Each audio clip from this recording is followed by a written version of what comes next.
The intention of justice is to see that the guilty people are proven guilty and that the innocent are freed. Only we have a problem here.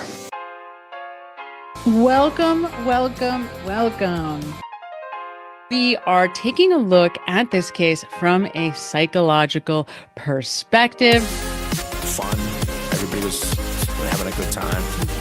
Does Brian Albert strike you as the kind of guy who's always having fun? No. And here's a news flash for this judge.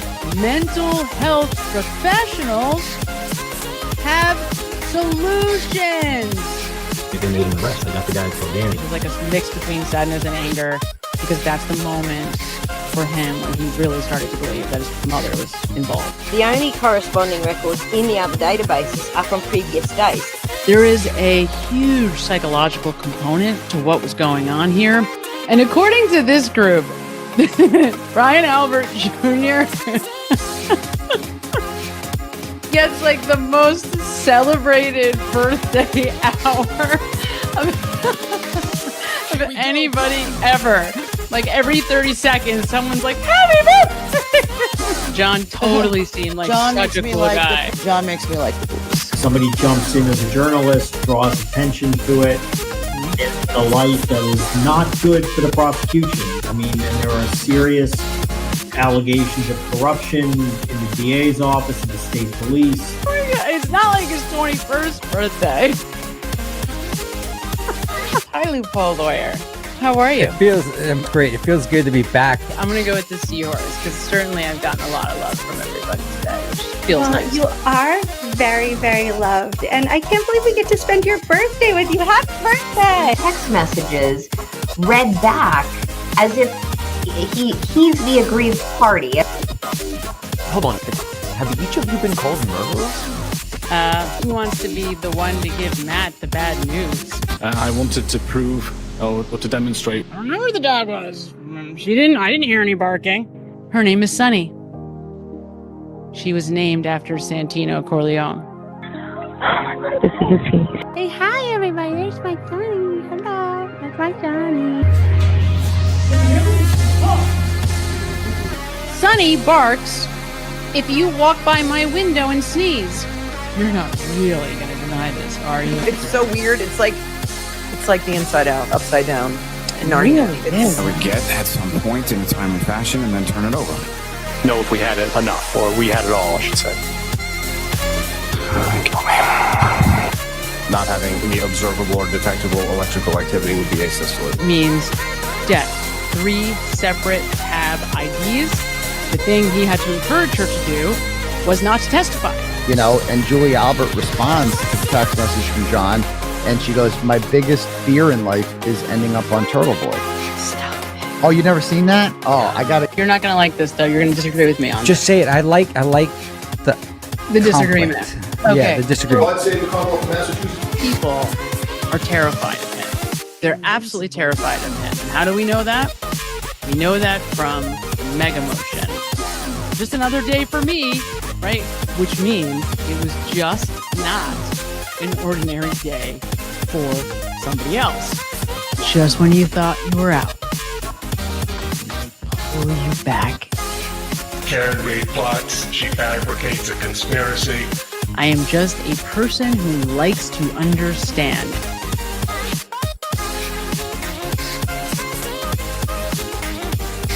That's going to increase the likelihood that we're going to take some action. There she is.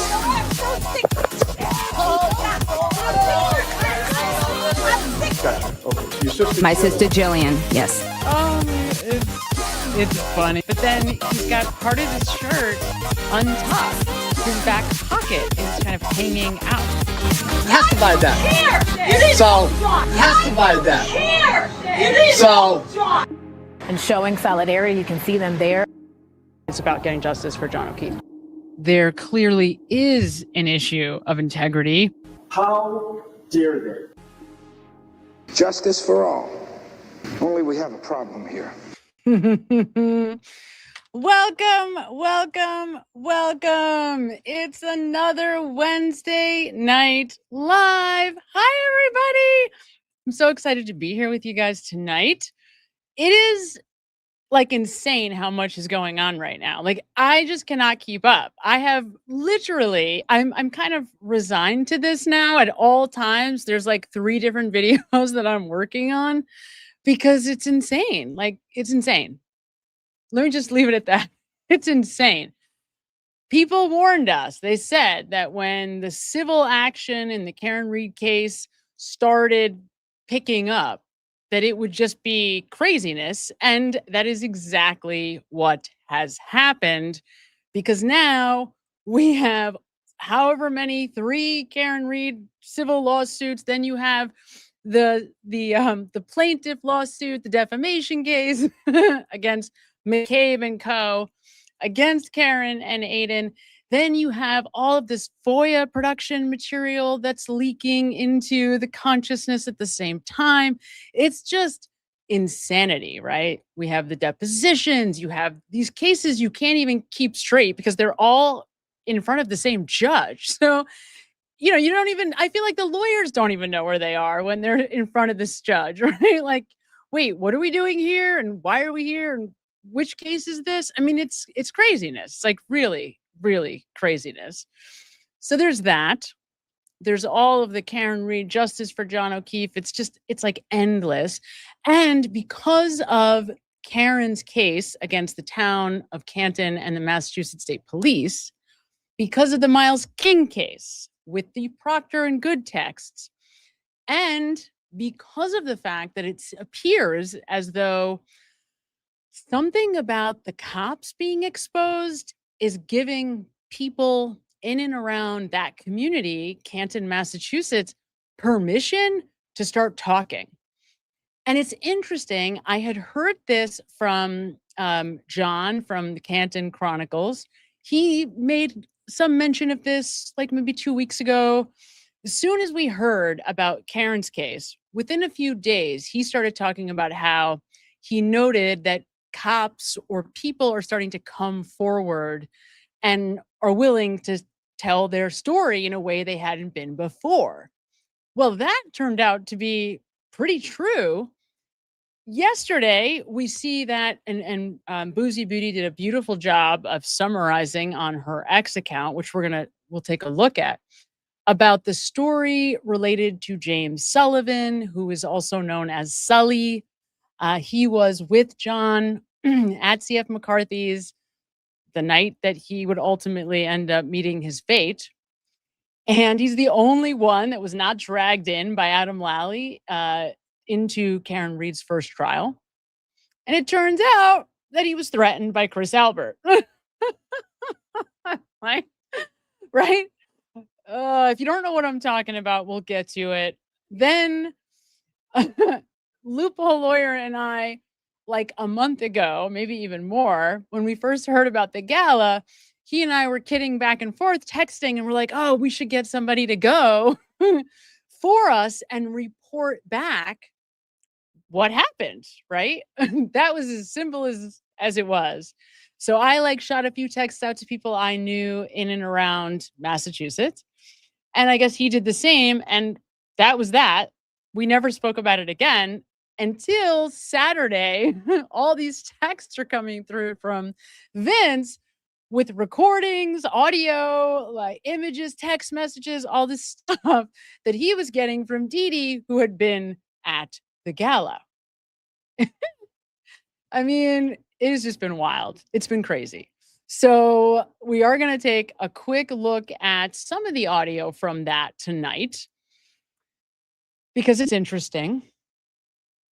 It's also interesting taking a closer look at that event, who was at that event, who seemingly wasn't at that event, which is curious.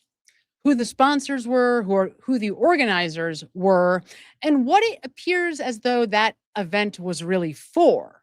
Because it does seem as though that gala had a singular purpose. Besides to raise money for their civil campaign, for their civil defense or civil plaintiff case, whatever that's called, in addition to raising money, there was also another clear motive that continues to be ongoing, which we will talk more about when we get to the audio. And then if you are a Mackenzie Shirilla person, if you are following that case, every time I try to be done with that case, you can't even make it up, right? You can't even make it up.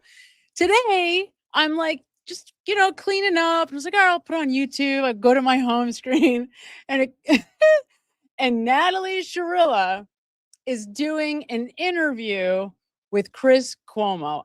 You cannot be serious. This isn't really happening. Oh my God, you guys, I was dying. So I go to it, and within seconds, my head is popping off. Like I am freaking out. I'm like, this is not really, this is not really happening. So my message there, if anyone listening knows the Shirilla family, if you have any connection or care or concern for these people, please reach out to them and please ask them to stop talking.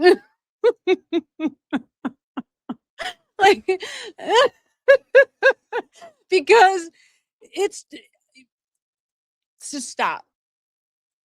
So their appeal was denied. And I guess that was part of what inspired this interview, though they didn't really talk about that very much, if at all. The appeal was denied. Now, this was an appeal to the Supreme Court, basically to be able to hear an appeal, is my understanding. Now, I think that's what it was. In other words, it was a plea to have their appeal be looked at because they filed an appeal, but it was one day late. And their excuse was that it was a leap year. I don't know. It turned out that, at least according to the lawyer, that counting in legal terms, like for lawyers, counting days, like 365 days, is a whole thing. Like it's an entire class in law school. So apparently it's a little bit more complicated than it might seem at first glance. But the obvious response is like, don't wait until the 365th day or the 364th day to file your appeal, just in case, right? It's a leap year. I mean, whatever. But it was denied. So what are their possible courses of action? God, I mean, who knows? But they're going to keep fighting because that's what they do. Oh, it's funny. I'm sorry. It's so painful because here's the thing, right? Like, what these people just don't realize, because they're so defensive, like they just keep going back onto the defensive. And what they're not considering is, rather than try to have a rebuttal to every possible, I guess, negative statement or criticism or judgment that anybody could have against you, rather than try to have a rebuttal for all of it, which is what they're doing, just taking the high road and walking away is a better option, because then it doesn't inspire anger. Anger, in case you haven't figured it out, is a motivating emotion. Something Mackenzie knows a lot about, actually, right? You get angry, you take action. That's the point of anger. It's supposed to inspire us to make a change for better or for worse. So what they're doing when they do these little, poor me, sad face interviews is make people mad. And then you have like Plunder, who's like, oh, I know. So smart, by the way. What a genius decision, right? So Plunder was like, oh, I'll go to Mackenzie's like social media stuff, her posts, figure out what days these happened at, and then request documents and police audio and 911 calls, body cam for these dates. Sure enough, turns out there is audio and body cam for all of these dates. So my point is, like, you know, you don't want to go to war with social media. It's like not a good call ever because it's a war you can't win, right? Oh my God. So that if you are into that case, that's something that I'm gonna cover a lot more, probably Friday during our members only live, and I might even have a special guest around for that. So we'll have to wait and see. But but today we have to talk about the situation with the Justice for John O'Keefe campaign. Obviously, what's going on with Aiden Carney. I don't know if you had a chance to see the video I dropped today. I believe that was today. It feels like 10 years ago, which was focused on his witness intimidation case. And going back and looking at that more closely, the timeline is striking. It's physically striking when you stop and you realize that literally Turtle Boy's life from April of 2023 to October when he's arrested is essentially slowly being taken over by a justice campaign to try to free Karen Reed and get justice for John O'Keefe.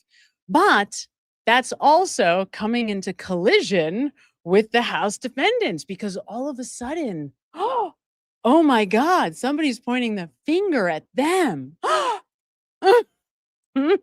They can't believe it. It's like the world is just crashing in around them. And after the very first blog article that Aiden writes, they start immediately. You've never seen people move so fast. Okay. It's pretty inspiring how quickly these people move to try to shut Aiden down, not with a defamation case, which would have been the obvious thing to do, which is the thing that every other person who had been mad at Aiden before that did. No. They decided to go to the district attorney, to Michael Morrissey himself personally, and start an email campaign, calls, the whole thing to try to get him to find a way legally to stop Turtle Boy. So right away, Michael Morrissey is looking to try to find another law enforcement outfit to press charges against him. And the part that just kills me about that case, it just kills me. They all knew who he was. They knew who he was. They knew who he was. That stupid message, it's not stupid, it's really important. The message between John O'Keefe and Julie Albert, where they're exchanging information about one of Aiden's blogs, proves that they absolutely knew who he was. And then she says that famous line, right? My biggest fear in life is to be on Turtle Boy.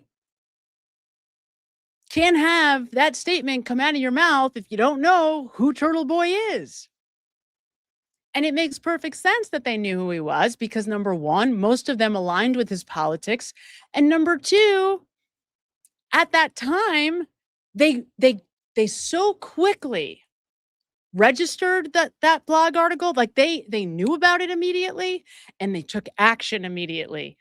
Now, if it were me, because I didn't know who he was, if we went back in time, I didn't know who Aiden was, and he wrote a blog article about me, it's going to take me time to catch up. Like, I got to figure out who this guy is. To me, he's nobody, right?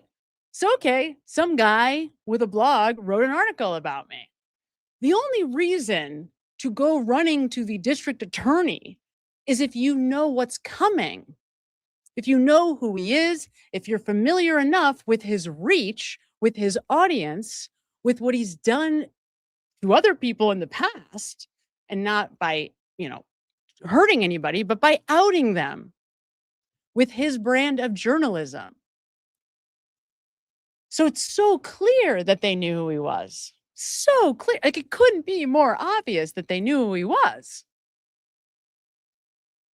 But now, and I noticed this right away from the secret audio from the gala of Chris Albert, they're like, I don't know what a turtle is. And it's just fundamentally dishonest because they absolutely did know what a turtle was. And that's why they were so scared of him. Because like I said, if it was me, right? If me in the same situation found out a guy named Turtle Boy's blogging about me, it's probably going to take me months to register that may have reach, that may have tentacles, that people locally care about what he has to say. And man, you've never seen a group of people move so fast to try to shut him down. So fast that there's emails where Morrissey is recommending him to be federally prosecuted for witness intimidation before he's even had a chance to do any intimidating. This is like way before the rolling rally, right? That stuff all came later. So it's just so dishonest. And, and that's the thing. Like, what bothers me about the McAlberts the most, it's really like, it's just so dishonest. Like the dishonesty, it's so dishonest. Drives me nuts. And of course, a sister conversation to that level of dishonesty is Michael Proctor, Sean Good, and these guys who are just like rotten to their core, who apparently were looking to abuse power any way they could. Now, I'm not sure if everyone's had a chance to look at the attachments in the Miles King case. Some of them, the images are just disgusting on a level that's hard to even fathom. But what's striking, because there's a lot of different police officers now, and this second attachment B, it's a new attachment. I'm going to pull it up quickly for you guys to see here, just in case you don't know what I'm talking about. So this is another attachment in the Miles King case. And you see how here, of course, the green bubbles are Proctor because he does a lot of talking. And I believe these are WhatsApp messages, not text, I believe. Some of them are definitely WhatsApp. But he's very long-winded. And this is the kind of stuff you'll see. Now, it's very small print, so let me see if I can read it, though. This is how he is. So this is where he starts. Jesus, 99 messages and a bitch ain't one. Some thoughts on what I read over PB's comments. Taking a dump, so this will be long. He starts with number 1, and it's Nirvana is legit. And he's actually talking about the Smells Like Teen Spirit Nirvana. Okay. So he starts with that. Then he goes to number 2, and he goes down this whole reverse racism, like rant or vent, which is insane. Then number 3, it says, hold on, I can't. This one I can't even read. I don't know why, but it's a little bit fuzzier. But my point is that, like, it's not only racist rants or bigoted rants, it's also the way in which he's kind of like free associating, right? Like, this is how he is. He constantly engages with people like this, and he's always communicating. Remember the group conversations that we saw during the Karen Reed case? It's like he's got a bunch of those going at all the time with different guy friends, and he's like free associating in all of these communications. It's very bizarre. It's very bizarre. And what dropped today, for those of you who maybe didn't see it, a lot of news breaks on X. So, you have to be careful when you go to X because you could spend a lot of time there unintended, right? Like you don't necessarily mean to, but you wind up over there for a long time. So today, one of the things that Aiden dropped, let me see if I can find it because there's so many things here. I think this is it. This is the defendant Aiden Carney's second motion to compel disclosure of Michael Proctor's communications. So this is a memorandum asking for his communications. And of course, this is like taking, right, all that we know about these texts and wrapping it up in a nice bow because Mark Bettero's now doing the writing, right? And he has this way with words. He could really be like a poet in a way. So he is arguing for why Aiden should get to see, obviously, the text messages in his text messages. And very interesting arguments in here. And the idea, of course, is that the long and short of it is, the basic idea is that Proctor has a personal bias, obviously, against Aiden. That every time he refers to him in any text they have seen, he's like asshole or something. He calls him a name. They clearly did not like him. And at one point, he actually says, let me see if I can find it. Proctor revealed for the grand jury his motive for being biased against Carney, testifying that he was repeatedly and unjustifiably, quote, trashed by Carney as corrupt and conflicted. Now, this is very interesting, guys. And we'll get to this in a minute. This actually ties to some of what we were talking about in the chat earlier. So the ever defensive Proctor ironically claimed that he has, quote, never had a complaint filed against him, and he was, quote, never the subject of an internal affairs investigation. Proctor explained, I just did my job. Now, here's why this is interesting for my purposes, really. If something makes us mad, so sometimes some of you may not like this, but it works. If something specific makes us mad, when we're doing trauma work, for example, the first question that I will ask somebody, and it might seem like, why would this be? But you'll get it in a minute. The first question that I will ask is, can you think of a situation recently, something that has happened where your reaction emotionally didn't match the circumstances? So in other words, something maybe small or stupid happened. You had I don't know, your partner didn't take out the garbage after you asked them to, and you wind up screaming and yelling and, getting into this huge blowout, something like that. Could be anything, right? Any reaction about any subject.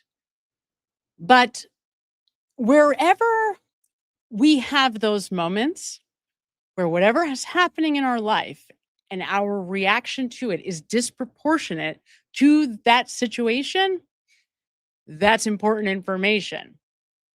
That means that there's something else going on. Now, you could probably make an argument. This is way oversimplifying. But generally speaking, you kind of have two camps, right? Like you have people who are pretty self-aware, aware of themselves, aware of other people. But if you are not self-aware, and we all know folks who are just not, they just do not have awareness. I don't know how else to say it, but they just don't, they don't stop and reflect on themselves or their behavior or other people. They just don't do that. Mackenzie Shirilla is a good example of that. In its most extreme form. No self-awareness, just reaction all the time. But if you don't have self-awareness, and certainly anybody on the narcissistic continuum would fall into this category, what happens is you project. So you're always having these really extreme reactions, but they're also always about you. They're not about whatever you think it's about. You're not really mad because your partner didn't take out the garbage. You're really mad because of something that you're not aware of. And if you are a healthy, self-aware person, then this doesn't happen a lot. You're not walking through life raging out all the time. So when you do have a notably strong reaction to something that's pretty small and silly, it might stand out, and let it stand out because it is important information. Because wherever those big reactions are to small and stupid things, that's a guide. That means that there's something under there. Something is going on that you may or may not have any awareness of. So it's a clue. And as a therapist who does do trauma work sometimes, not every time, but who has been trained and does do trauma work, that's like the trail. Now, when I say trauma, we all have trauma. So I'm not talking about the capital T kind. I'm talking about the lowercase t kind, just life stuff that comes up in life, right? But a lot of that doesn't get addressed. So what happens when things don't get addressed is they just kind of get like swept under the rug. For example, let's say that I live in New York City, at least half the time. So if I'm on a subway during rush hour on the way to work and somebody ends up having like a knife fight right in front of me, it happens really quickly. It's sort of a shock, but it's a crowded subway. When we get to the next stop, which is maybe like, 20 seconds later, nobody's hurt. It's just a scary moment. Everybody rushes out of the subway car, and then I have to go about my workday. Then I get into the office and I have to go through my whole busy day. So by the time I get home at night, I have forgotten about that experience on the subway. Completely forgot, right? Now, let's say 6 months later, I go to walk out of my apartment and I find myself needing to double check to make sure I locked the door. Because I'm like, wait a minute, did I lock it? Maybe I didn't lock it, so I have to check it, which begins then to sort of move into a habit of that. Like now, every time I go to leave my house, now I feel like I have to check the door to make sure it's locked, even though I've never done that before. That's an example of how trauma can show up. Something that happened that you don't even know is at all connected to why 6 months later, you would all of a sudden be going to leave your house and feel compelled to double check that it's locked. So the link would be something to do with feeling safe, right? Safety, feeling like your life is not threatened, feeling like, your things that you care about are not in jeopardy of any kind, right? But that's the kind of thing that you're not going to just uncover that on your own. Most people can't, not because they don't want to, but because they can't. It's just not something that like there's a roadmap to from the conscious mind. It's something that you have to have kind of like an objective facilitator guiding you to get to. And then once we get there, we do a little, blah, blah, blah, blah, a little desensitizing, and then you don't have to check the door anymore. And there's a million ways that this kind of stuff can play out. I mean, it's, not just checking a door. I mean, any number of ways that all of this can play out. Earlier in the chat, we were talking about, somebody asked me about if I knew anything about a link between trauma, basically, and multiple sclerosis, MS. And it's interesting. It's a great question because actually that's the very first awareness when I was maybe 6 or 7 years old that I ever had that there was a relationship between the mind and the body, because I happen to have multiple members of my family on both sides who had MS, and they also had very obvious traumatic experiences, big traumas, losing a child, losing a multi-million-dollar company and going bankrupt. So it was an obvious link, right? And those are just two examples. But that would start me off then, going into psychology, trying to understand what that relationship is. what is the relationship between the mind and the body, and how does that happen, right? That would then go on to form my whole career. So there's a lot of important pieces in all of this, right? And when I think about making a case, I mean, first of all, when you look at these text messages, these text communications between Michael Proctor and Sean Good, people might think for a second, like, well, Aiden's just like a white guy. It's not a clear case where maybe like his racial bias is going to affect how he behaved. But when you look at who Michael Proctor is as a human being, he is just like a bad seed, right? So everything he does all day, every day is being impacted by what's going on in his head. And in Aiden's case, in the witness intimidation case, to me, that is a case of outright corruption. Outright corruption.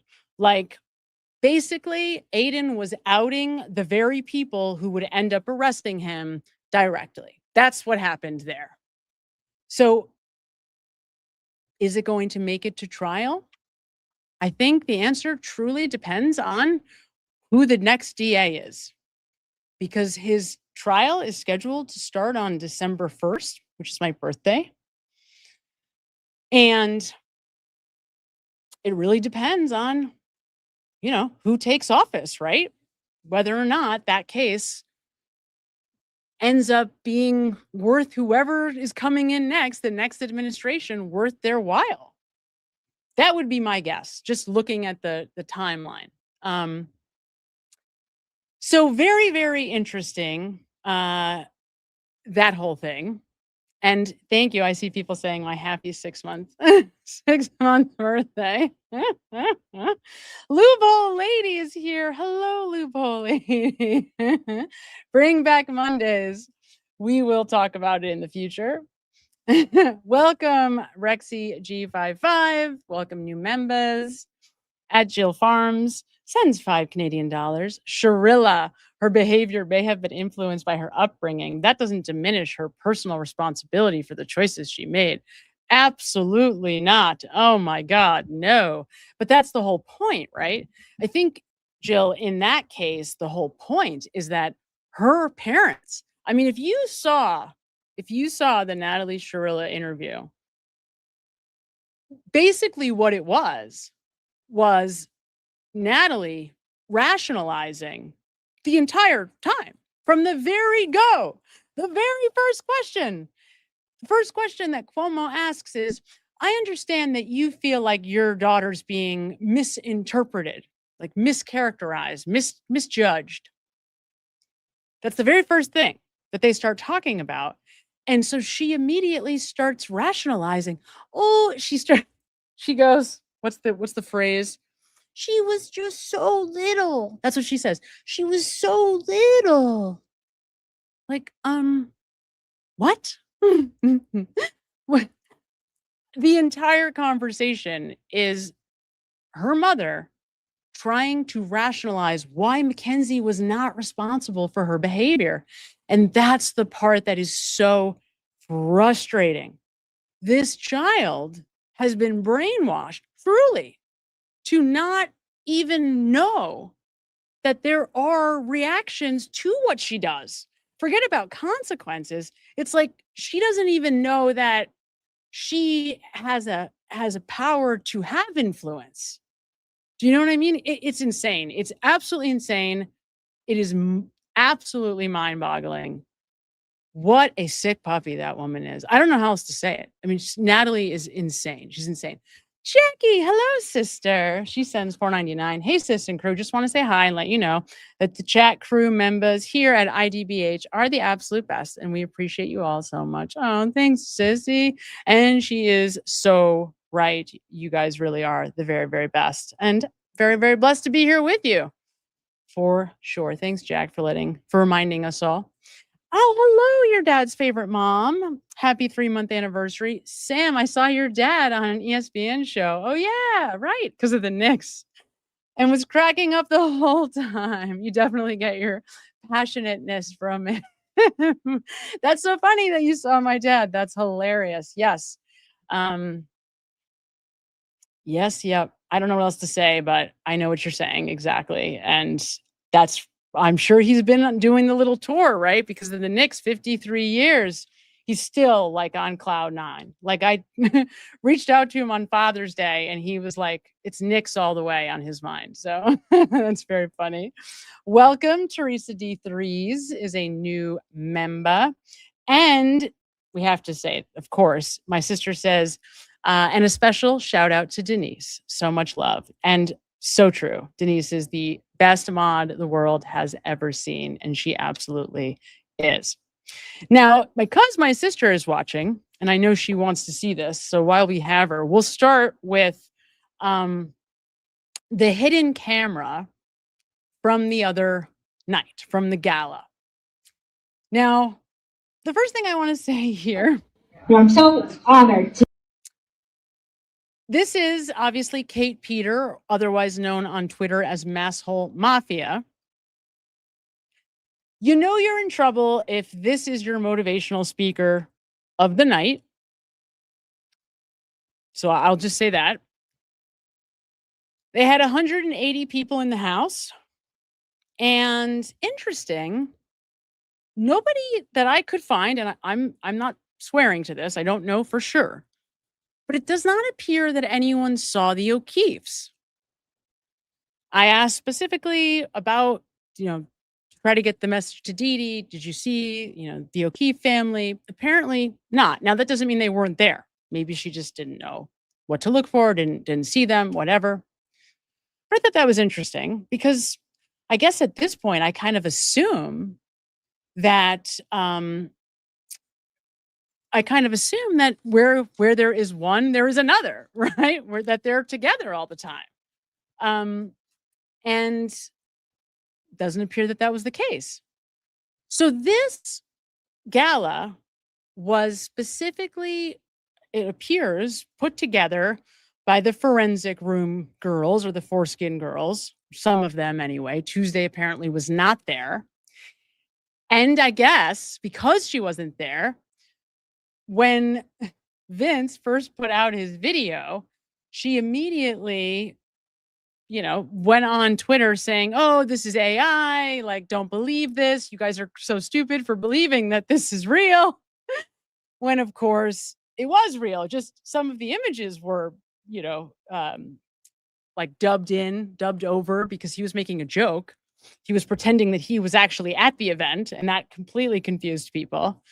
I was like, Vince, you got to tell people you weren't there because it's like confusing everybody that you're saying that you were at this event, right? He was not there. There's no way they would have let him in the building. Remember, every video that he's ever made ends with, and the real killer, Brian Higgins. So I'm pretty sure he wasn't going into that event, at least not without a police escort. But the O'Keeffes weren't there. And apparently what they had done was they invited other content creators. So I guess whoever those people are on X that spend a lot of time like combating, the folks who are posting justice for John O'Keefe, justice, for Karen Reed, are folks. Apparently there is a group who's also posting against them. So this was like a courting event also to encourage other social media people to fight back online. That's why Kate Peter, and unfortunately we're not going to get to hear much of her speech now tonight because I can't take it very seriously for long. It was about overcoming your fear. And by fear, I guess she means like fear of attacks. I don't know. I don't know what exactly there is to be afraid of, but apparently they think that there is. And I do remember, to be fair, I remember when I first reached out to Kevin from Yellow Cottage Tales. he was so afraid. I mean, talk about trauma. He was worried that I was going to set him up, that, just by reaching out and saying, hey, would you be willing to come on a show? Like, he thought it was a complete setup. He thought I was like literally bringing him on to make him look stupid or look bad or, something terrible. And then he goes to Vince's, page and sees all the satire. And then he was certain that we were going to set him up. But that wasn't the case at all. We were genuinely just wanting to have a conversation with somebody from the other side who was willing to talk. And in order to get him to do that, it took a lot of like emails back and forth. And, listen, you wouldn't give us a phone number because he was very concerned that like we were going to, out him. It was terrible. But it was a good lesson for me because apparently there are people who do stuff like that, or at least they think there is. Whether there is or not, I don't know, but they think there is. And I've seen people get crazy when they're very passionate about, which side, one or the other, whatever. So I could believe it. But I think that's what this speech is about. So Kate Peter is like, one of the master of ceremonies of the evening. So she gets up and does this speech about, not being afraid to post, quote, the truth, which is just beyond ridiculous, but whatever.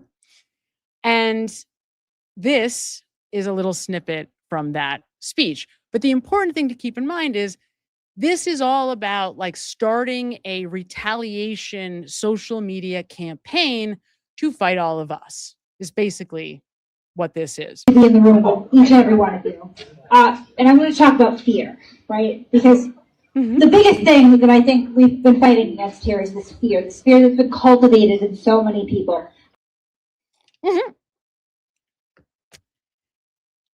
So as I said, the purpose of the gala, raise money for the civil case and fight back online. And that's what the purpose of her little speech was. But there was a lot of other speakers as well. We're not going to get into the majority of that. I solely wanted to take a closer look at Chris Albert.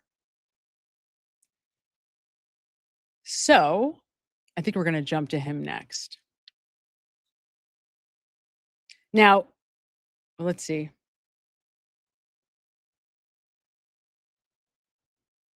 Oh, no. Hold on. Their fear walking into the parking lot to come on the today. And for that, hold on. I'm afraid to show my support. I'm afraid to go out. I watched people overcome their fear walking into the parking lot to come on the today. And for that, for all you people that overcame that fear and came, thank you. Because that's huge.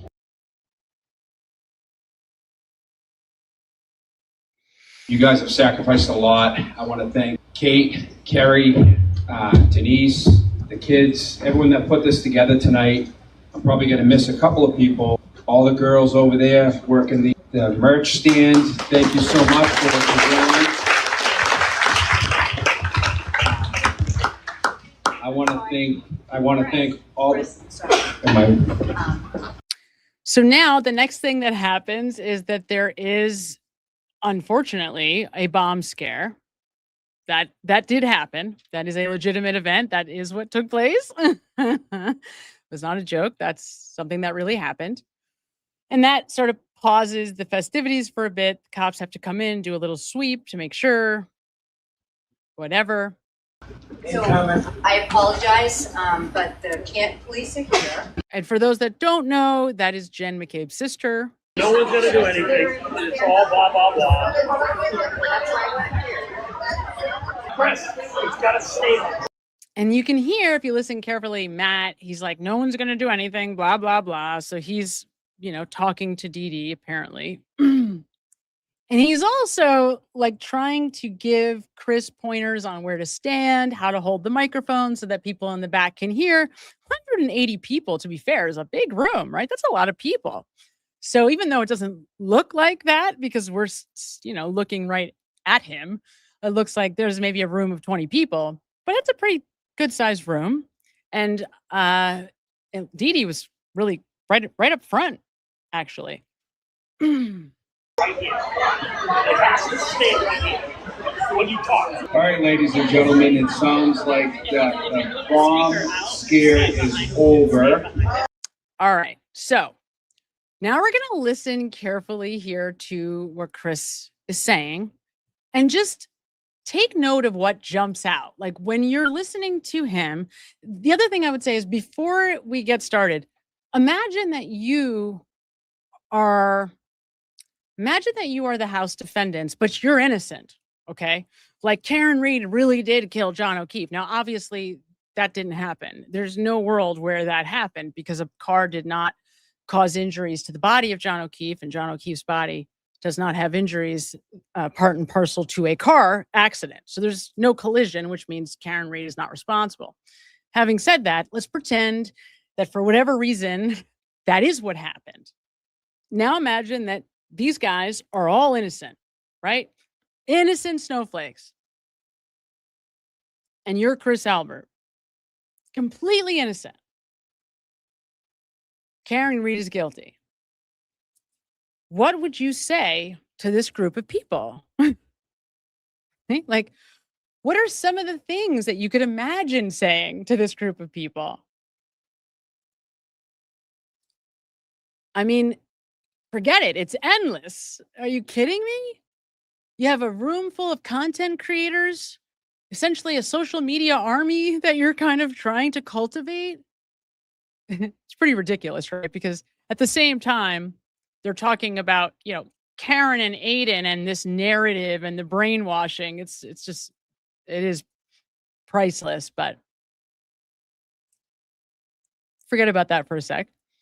If you really are innocent, how would you communicate to this room full of content creators who you want to encourage to go profess your innocence for you on social media, right? Okay. So now let's hear what Chris says. It's amazing that people feel the need to do stuff like that. So I'm just gonna start over again, just in case. That put this together tonight. Kate Peter, Carrie Lama, Denise Galvin, Michelle Galvin, Kayla, Coley, whoever else is over there selling the merchandise. Thank you guys for doing everything that you did tonight to put this together. We greatly appreciate it. Without the help of all you guys, we wouldn't be here right now. I want to thank all the personalities that are here tonight. That I've met some of you, I haven't met all of you. I hope to meet whoever I didn't get to meet tonight. So this is what I meant about the content creators. He's referring to them as personalities, but that's what that is a reference to. In other words, the forensic room and Jen McCabe's little flock, got together and said, oh, how can we combat, quote, disinformation online? I know, we'll hold a gala as a fundraising event, and then we'll invite all these content creators, and then, we'll encourage them to fight, quote, disinformation news, right? Because of the brainwashing that Turtle Boy is doing. So silly. And that's what he's referring to here, just to bring everybody up to speed. Okay. But thank you for coming tonight. It means a lot in your continuous advocacy for us online, not even knowing who we are and stepping up and doing that. It means a lot. It means the world to us. Because, initially when this all happened, we were like floored. We didn't even understand it. Go back to April 18th or 17th of 2023 when the first. All right. So he says, when initially this first happened, we didn't understand it. We were like floored. Now, when you first hear that, when this all first happened, the first assumption is, oh, he means what happened to John. But then you listen a little longer and you're like, wait a minute, that doesn't fit. So you're like, April 2023. Okay. So I think it was April 7th or 9th, somewhere in the first week that the feds are at Jennifer McCabe's house. April 12th is when Alan Jackson, files that 92-page document that has the Google search and the dog bites and the whole thing. And then April 18th, I believe, is when Aiden writes his first blog on the Canton cover-up series. Now there's like 890 or something. Now there's 800 plus. But that, Aiden's blog, is the reference that Chris Albert is making here. So I'm gonna rewind it just so you can hear it clearly. Okay. You just can't even make it up. You just can't. This all happened, we were like floored. We didn't even understand it. Go back to April 18th or 17th of 2023 when the first article dropped. You'll also note he says we were like floored. Like floored. We were like floored. So that means they weren't floored. That's not the right emotion. And we could all imagine it wouldn't be. Floored isn't the right, not exactly what he was really feeling. We were like, what the fuck is this? Like, what is a turtle boy? Like, what is that thing? Like, so now he's being funny and he's like, what the fuck is this? What is a turtle? What is that? But you'll note that he's reducing commitment to what he's saying and he's trying to be funny. I get that, but words matter. So he's throwing like in there, like, which reduces the validity of the words coming out. It's like a way to make us all feel better about the fact that we're not saying exactly what we mean. It's close enough. So he's trying to say he didn't know who Turtle Boy was. But that's not true. Not true. Very much knew who he was.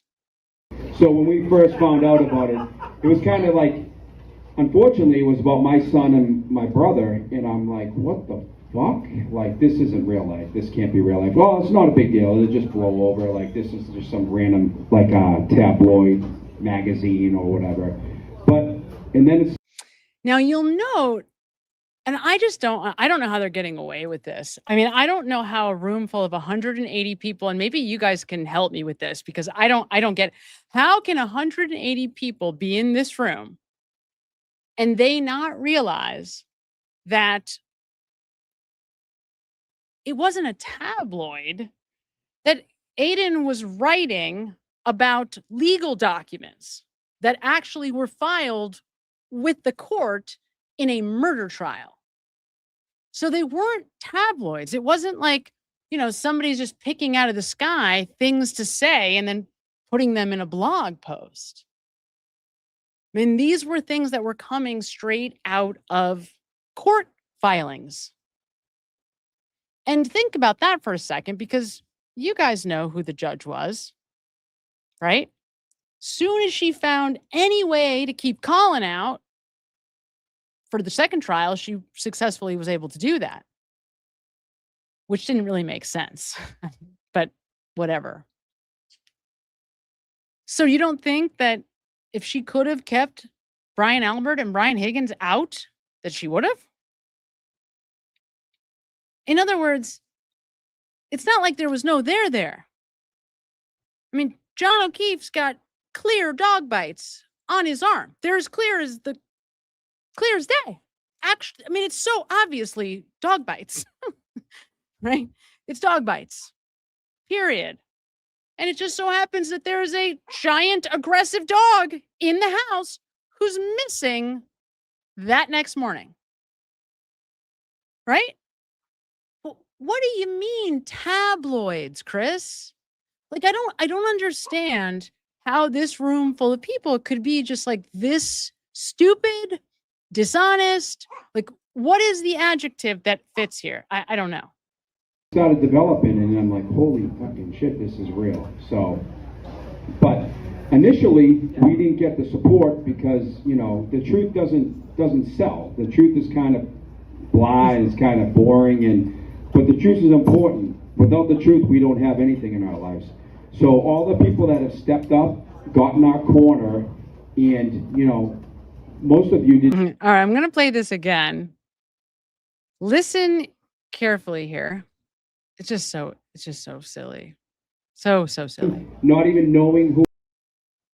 Oh, hold on. I pressed the wrong button. Sorry, you guys. Not even knowing who we are. Stepping up and doing that, it means a lot. It's a great, it means the world to us. Because, you know, initially when this all happened, we were like floored. We didn't even understand it. Go back to April 18th or 17th of 2023 when the first article dropped. We were like, what the fuck is this? Like, what is a turtle boy? Like, what is that thing? Like, so when we first found out about it, it was kind of like, unfortunately, it was about my son and my brother, and I'm like, what the fuck? Like, this isn't real life. This can't be real life. Well, it's not a big deal. It'll just blow over. Like, this is just some random, like, tabloid magazine or whatever. But, and then it started developing, and I'm like, holy fucking shit, this is real. So, but initially, we didn't get the support because, you know, the truth doesn't sell. The truth is kind of blah, and it's kind of boring, and I like how they like to say that. The truth is kind of blah. The truth doesn't sell. Just doesn't make any. Truth is important. Without the truth, we don't have anything in our lives. So all the people that have... So, okay. You see how he's generally making references. He's generally making references to the truth. He's generally making references to, even generally to Aiden. Generally, he'll say his brother and his son, my wife. So, but never any specifics. No specific references. They're all very, very vague and overly general. Okay? Maybe that'll change.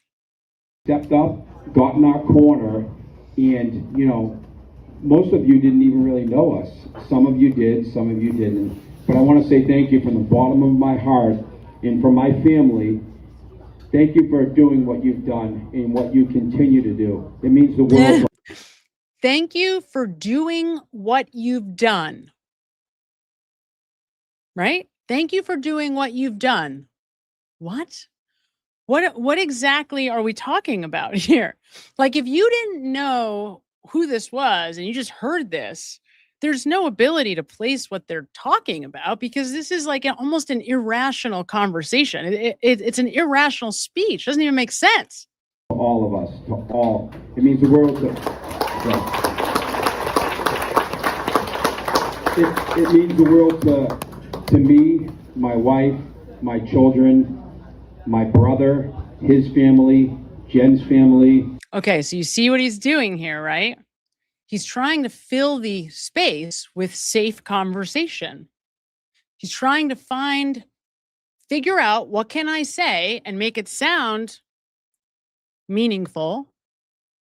So now he takes the time to go through and be overly specific about who is grateful for whatever it is that everybody in the room is doing on their behalf. It's so odd. But this is what you get when you can't risk saying too much or anything specific at all. Because if you say anything specific at all, you could slip up and say something you shouldn't say. Say something you're not supposed to say. Brian Higgins. And everyone that has been affected by this travesty. It means the world. This is so important. He's saying everyone who's been affected by this travesty, he's not talking about the death of John O'Keefe. He's not even talking about John O'Keefe. In fact, John O'Keefe is not in Chris Alpert's brain during this conversation. All he's thinking about truly is really his son. That's really what this is about for him, which we're going to hear more about in a second. So he's saying the travesty is how they've been treated, is the treatment of them. That's the travesty that he's referencing here. And again, it is a little interesting that the O'Keefe family isn't there. It's just Just interesting. I don't know where to go. Yeah. It means the world to Colin. My son Colin right now is down in South Carolina. He joined the military. He's joined the Army. And, what has happened to Colin is just, it's a travesty. It's nothing like the world has ever seen. This should never happen to anybody. Where do you start with this sentence, right? So there is some deception in it. Obviously, it's a sensitive statement. But you see again how he's generally referencing the travesty and asking that we essentially do the work for him and just input whatever that means for that word, right? Like he wants us to just infer what he means. And then he says, a travesty like the world has never seen. You see what I mean by like, he's reaching, like he doesn't know where to go. And so now he's overgeneralizing. And if you didn't know any better, you'd think that something horrific, like he's, God forbid, been shot and is paralyzed. Like the way he's talking, you would think the worst possible case scenario has happened to his son. That's what you would think. This is very odd. It's a very, very strange speech. Colin is just, it's a travesty. It's nothing like the world has ever seen. This should never happen to anybody. It's nothing like the world has ever seen. It is such a strange thing to say. It's nothing like the world has ever seen. What? What are you talking about? Very, very strange. It's a travesty. It's nothing like the world has ever seen. This should never happen to anybody. And the fact that this did happen to him and has now this should never happen to anybody. Well, what's this? What's the this? Chris? What is this? You see what I'm saying? Now we're talking about Colin specifically. And if if what this is supposed to be is the witness intimidation, which is just, insulting to all of our intelligence to even have that thought in your head because it's so ridiculous. Everybody on earth knows that Aidan Carney did not intend to intimidate these people not to testify. If anything, he would have, more than anything on earth, wanted them all to testify. I mean, it's just so dishonest. They all know that. Every one of them is more than aware that Aidan Carney had no interest at all in trying to get them not to testify. They don't give a shit. They just want him to be punished. Why? Because they don't like him. He hurt their feelings. He made life hard for them, according to them. But in actuality, did he? Like, let's really think about it. Did Turtle Boy do anything? What did he do? What did he do other than be who he is, who he was always, who they knew he was always? He was handed on a silver platter the world's greatest story as a journalist, right? Whose moniker was the journalist that, wait, what was it? The journalist who, something like the journalist who, oh my God, I'm trying to think of the way he would say it. The idea being that he reports the stories that the mainstream media won't touch. That's like who he is. So what did Turtle Boy do besides tell the story that was written in legal documents and take it upon himself to try to go get more information? What else did he do? What he did was made them uncomfortable. And they really thought, I mean, guys, these people really thought that they had gotten away with it, right? Because of course you would think that 14 months, you got to think you are smooth sailing. It is, you got this on lock. Everything went according to plan.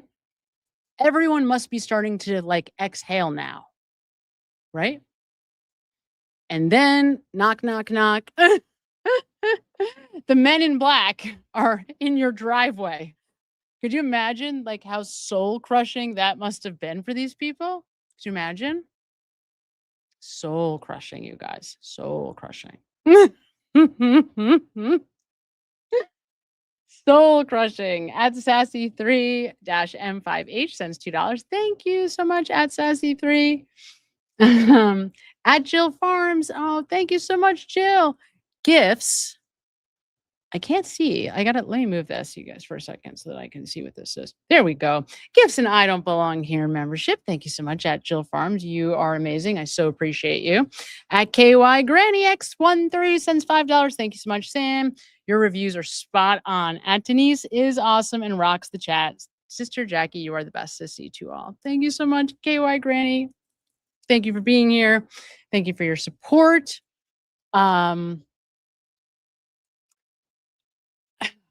God, right? Like these freaking people, it should all be like old hat by now. This should all just be like, of course we know that this is how it goes. This is how it is. Of course they're going to try to throw Turtle Boy under the bus. Of course they were trying to shut him up. I guess if I were Mick Albert, I'd be looking to shut up anybody who was trying to out me and my family also. But now, that victim role, it's just not a good look for them. It's not a good look. Particularly, and this is interesting to think about. So we're starting to see like people in the Canton community are taking a step forward. Like the Sully guy coming out and telling the world,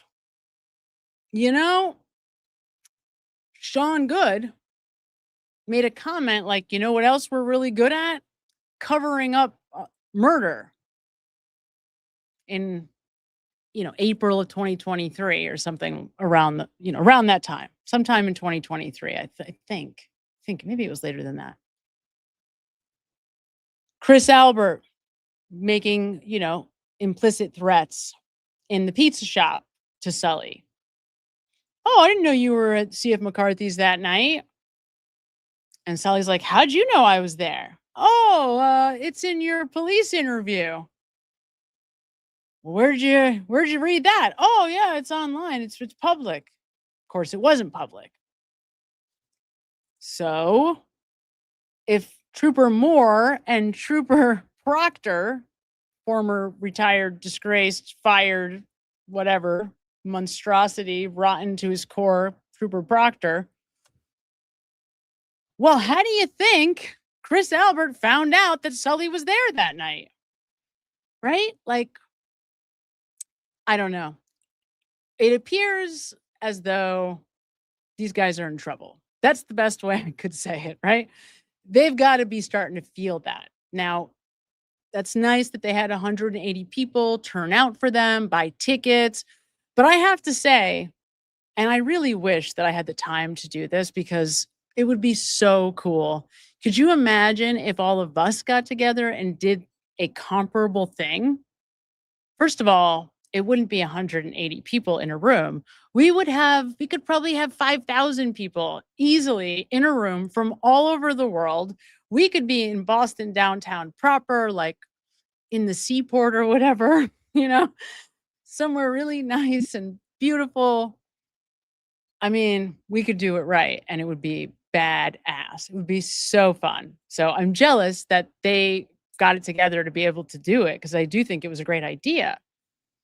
But despite that, I mean, the reality is that the problem they have is that they can't tell the truth. The problem they have is that while he's standing up and thanking all these people for supporting them and, oh, we have the truth on our side.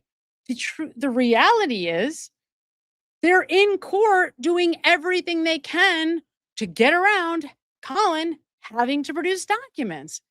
And can we talk about that for a second? So first, Colin's lawyer shows up in front of Judge Gilday and says, well, we looked and there's no documents.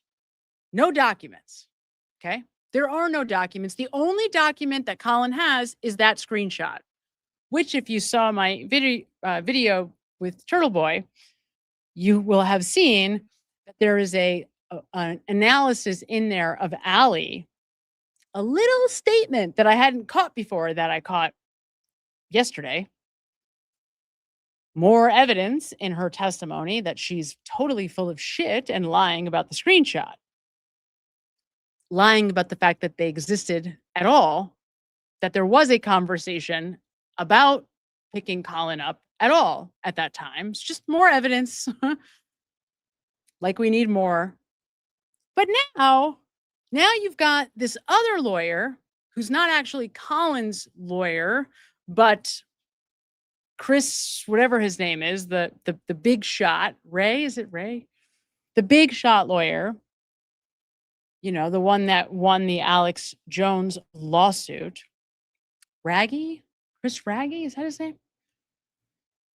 He stands up and says, oh, well, we'll search for this and that. You know, all of a sudden, now there is documents. Now there are things to search. I thought there wasn't anything to search. Now there's stuff to search. You know, it's just so dishonest. It's the same shit with these people. They tried to bury Colin. I don't give a crap what anybody says.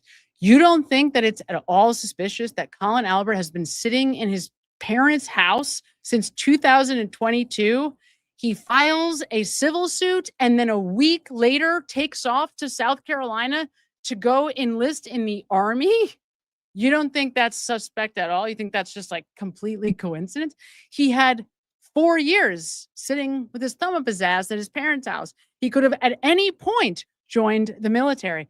But no. He had to do it at the exact moment that all of the depositions for all of these cases are about to be taken.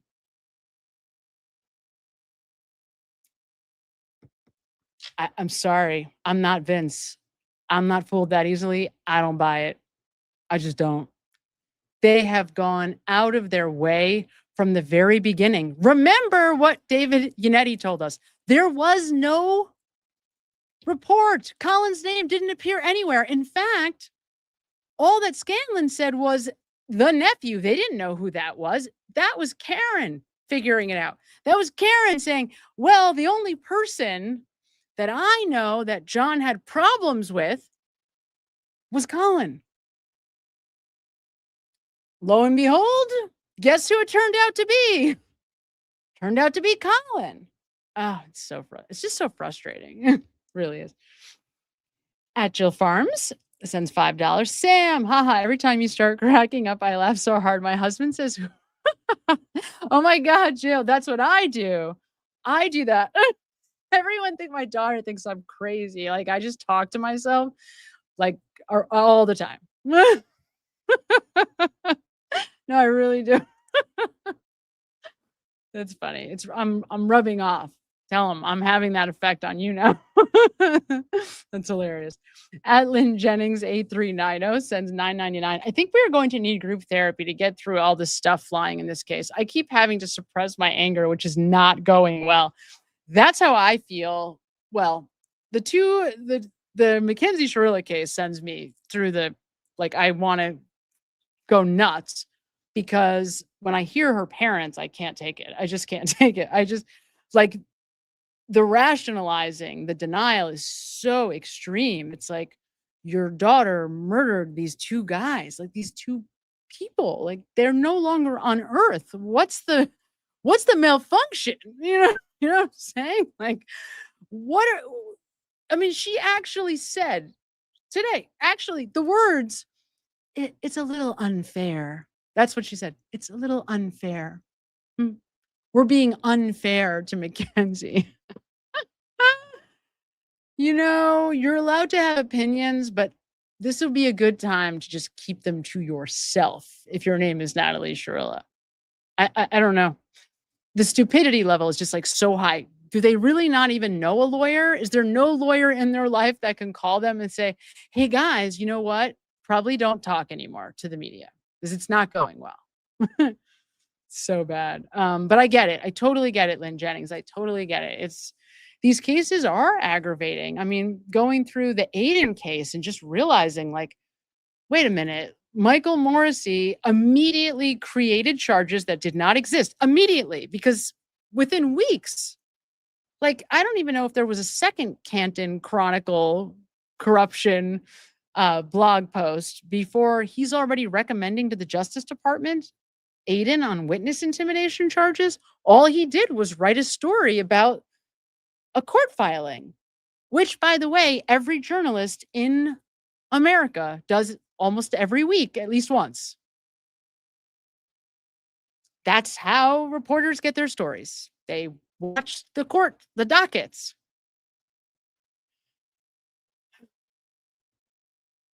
So it's so unfair. It's so unjust. It doesn't make it's very, very upsetting that this guy, Michael Morrissey, since what, 2012, uncontested, this guy has just been the DA, like a god sitting on a throne, just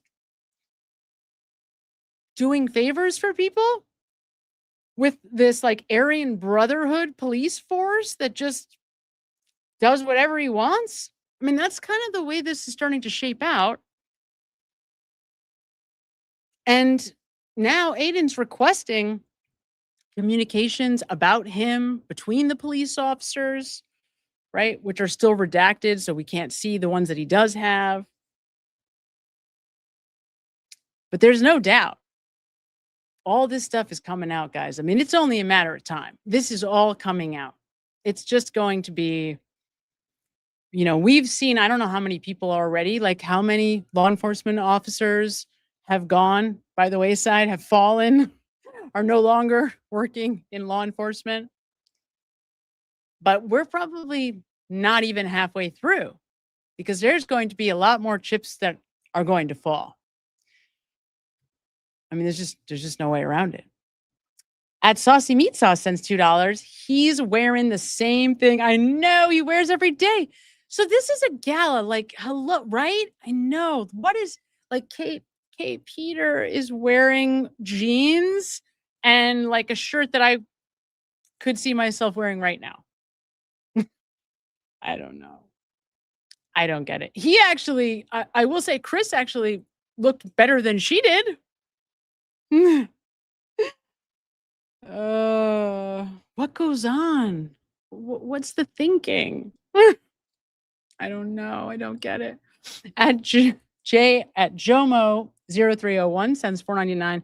Sam, my son started because at Fort Jackson. Oh, that's crazy. No way. My son started at Fort Jackson on Monday. Just heard that is where Colin is. I cannot believe it. That's crazy. No way. So your son just started at basic training. Wow, that's crazy. So Fort Jackson, is that the one in Columbia? Because that's where I used to take classes. Was it Fort Jackson? It might have been. I feel like it is. I feel like I actually know I used to take classes at, I think it's Fort Jackson. That's hilarious. It's hot. It's a really terrible time to be at. I mean, he must be miserable. I'd be surprised if Colin makes it. I mean, it's like 120 degrees with 120% humidity every day. Like hell. Really, really is. That's so interesting. Oh, you have to tell us. I wonder if Colin's in his like basic training class. Could you imagine? Could you imagine? What are the odds of that? I don't know. I will say, I hate to even say this out loud, but my instinct is to say that he's not going to last very long. He'll probably end up with like an honorable discharge. I've had a lot of friends go into the military at different points, and you know, making it through basic training is a huge accomplishment. Hopefully he does at least that part. But you know, the military, like, they own you. You know, like, you're really like the property of the government. He's not super great with authority, and it seems like he has some very real trauma that just isn't being addressed at all. Um, so I don't know. It's not a great combination of factors, right? And also he's paranoid. I don't know. You got to let us know, Jomo, how that ends up. How interesting. Would your son know Colin? That's an interesting question. You got to find out. Would he know who Colin Albert was? I wonder if anybody will recognize him. At M Leon Ab 3 sends $5, sends a super sticker. Thank you, M Leon Ab 3. M Leon Ab 3. I don't know how to say that. Thank you so much for your super sticker. Very much appreciate you. Hello, got a bad feeling. Happy anniversary. Happy 3 months. Samantha, thank you very much for continuing to put your entire heart into all you do. It does not go unnoticed. Oh, thank you so much. You are the best. You are the best. You are the best. You are the best. At Amy XYZ. Oh, easy. Amy XYZ 419 sends $5. My favorite JOK content creator. Thanks for your hard work, Sam. Oh my God. Thank you so much. That's extremely kind and generous. Thank you. Thank you. Thank you. Thank you. All right, let's finish this and then I will get to more of you guys. I promise very, very soon. I want you to hear the last thing Chris says before I forget. So this is the very, very end here. All of us. I mean, what's happened to Jen? What's happened to Brian, me, my wife, Nicole, our children, all of us. It's disgusting, and it should never happen. There is no place in a civilized society for this to happen. It should never happen again. So, okay. It's so interesting, right? It should never happen again. It's hard not to conflate things here because it seems like the injustice didn't happen to them. It seems like the injustice would just naturally fall on the side of, I don't know, like the man who lost his life, his family, and then the woman who was framed for a crime she didn't commit. So it's odd to hear Chris talking about what happened to them and saying things like it just should never, ever happen again. It's like, wait, what? Wait, what happened to you? You guys are all walking around healthy. You look fine to me. What's the problem? So you don't like people saying mean things about you on social media? Yeah, that sucks. I'm sure that sucks, but right? You still have your pizza shop, still probably making the same amount of money that you were before, if not more. Like, what's the difference?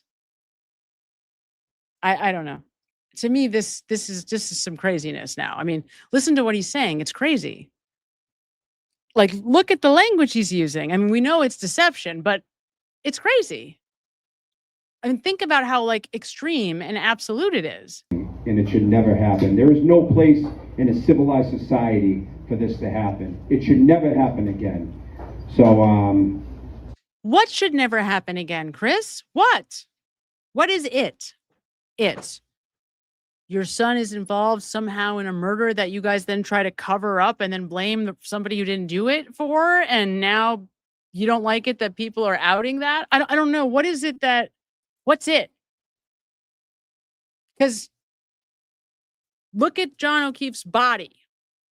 Like, enough already. Did you guys know? I don't know why this is just registering now. Do you know that Scorty Bello made no mention of a car accident in her police report or her medical report? Did you know that? I don't know why that didn't register until like yesterday for me, but like she didn't mention it because you know why? She knows better than any of us that John O'Keefe's body wasn't hit by a car. I just don't know. Like, I don't understand how a guy gets in front of a room. And you know what would have been a much smarter strategy for these people? They're just not that smart. That's really what it comes down to. But had they been smarter, the much like better play would have been not to blame Karen at all. To just say, I don't know what happened. I have no idea. Like, it wasn't us. Maybe it was Karen, but I don't know. Do you know what I'm saying? like the fact that they needed Karen to be guilty also speaks so heavily to their own guilt. Because if you're, human beings naturally, like, we project. Think about the world as like a blank screen. And each of us with our life experience and genes, we just like project onto that blank screen everything that we are into the world. And so most of us assume that everybody else thinks similarly to how we do, generally, right? That's just kind of how people are. And in actuality, that's true.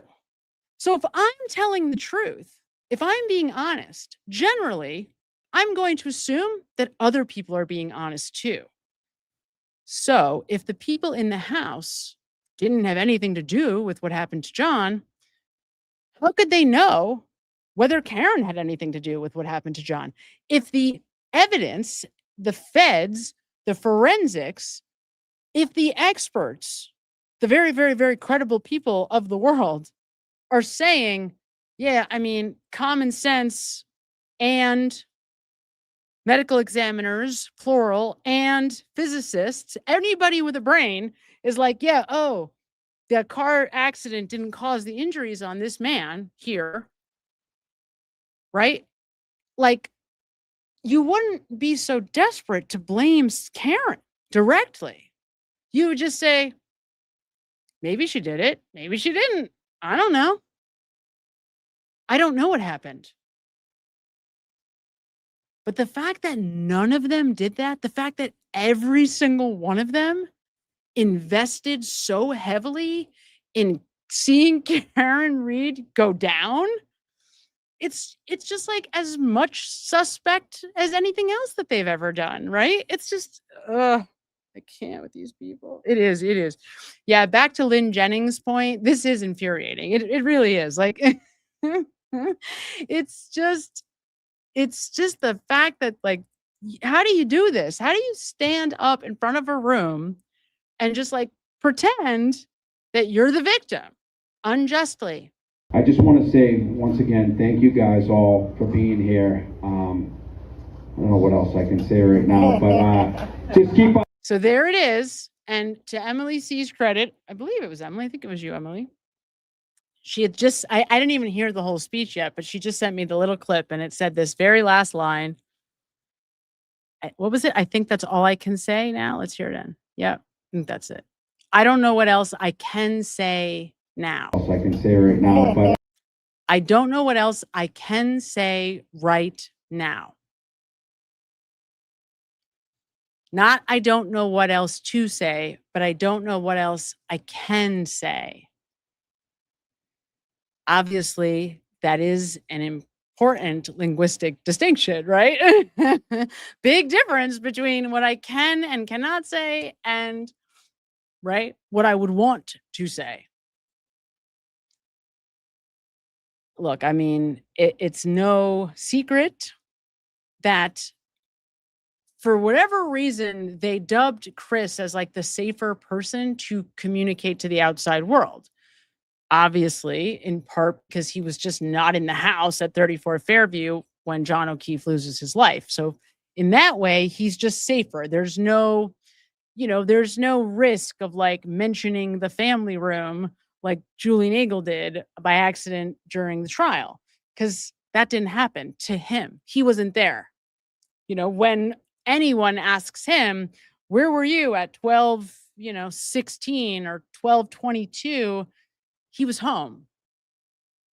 We see him at the waterfall. We know he's going home. It's the shadiest part of the night. Chris is home.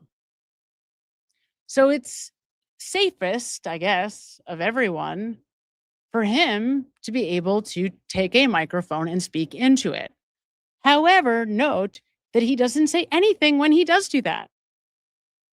And he's very, very careful not to say anything at all. I mean, it's not funny, but it is funny at the same time. I think this is. Just keep up. Listen, keep up the good fight. Keep up the good fight. Keep up the good fight. That's interesting. And that's it. I guess that's all I got. Thank you. Appreciate it. Interesting. Chris Albert's so good that he got the cops called on. I don't know what she said there. Okay, so there is some more audio that I will try to get through and do a little bit more of a thorough analysis of. It is what it is, right? It is what it is. So before we get into Proctor, let's take a look at this. This is a tweet from a few hours ago from Boozy Beauty, who of course is kind of a Canton insider. She was on with me a few weeks ago now, doing a great job. Had her first live stream on YouTube, I think a couple days ago. It was outstanding, very successful. Congratulations to her. And she's just done such a great job reporting and just being an insider for the Justice for John O'Keefe campaign. And here she writes, the running list of individuals who appear to be avoiding depositions in the O'Keefe versus Reed Canton Bar civil lawsuit thus far. It includes Michael Proctor. After claiming a health issue, Judge Gilday questioned both the alleged medical issue and the practitioner who signed off on the leave before compelling Proctor to sit for his deposition.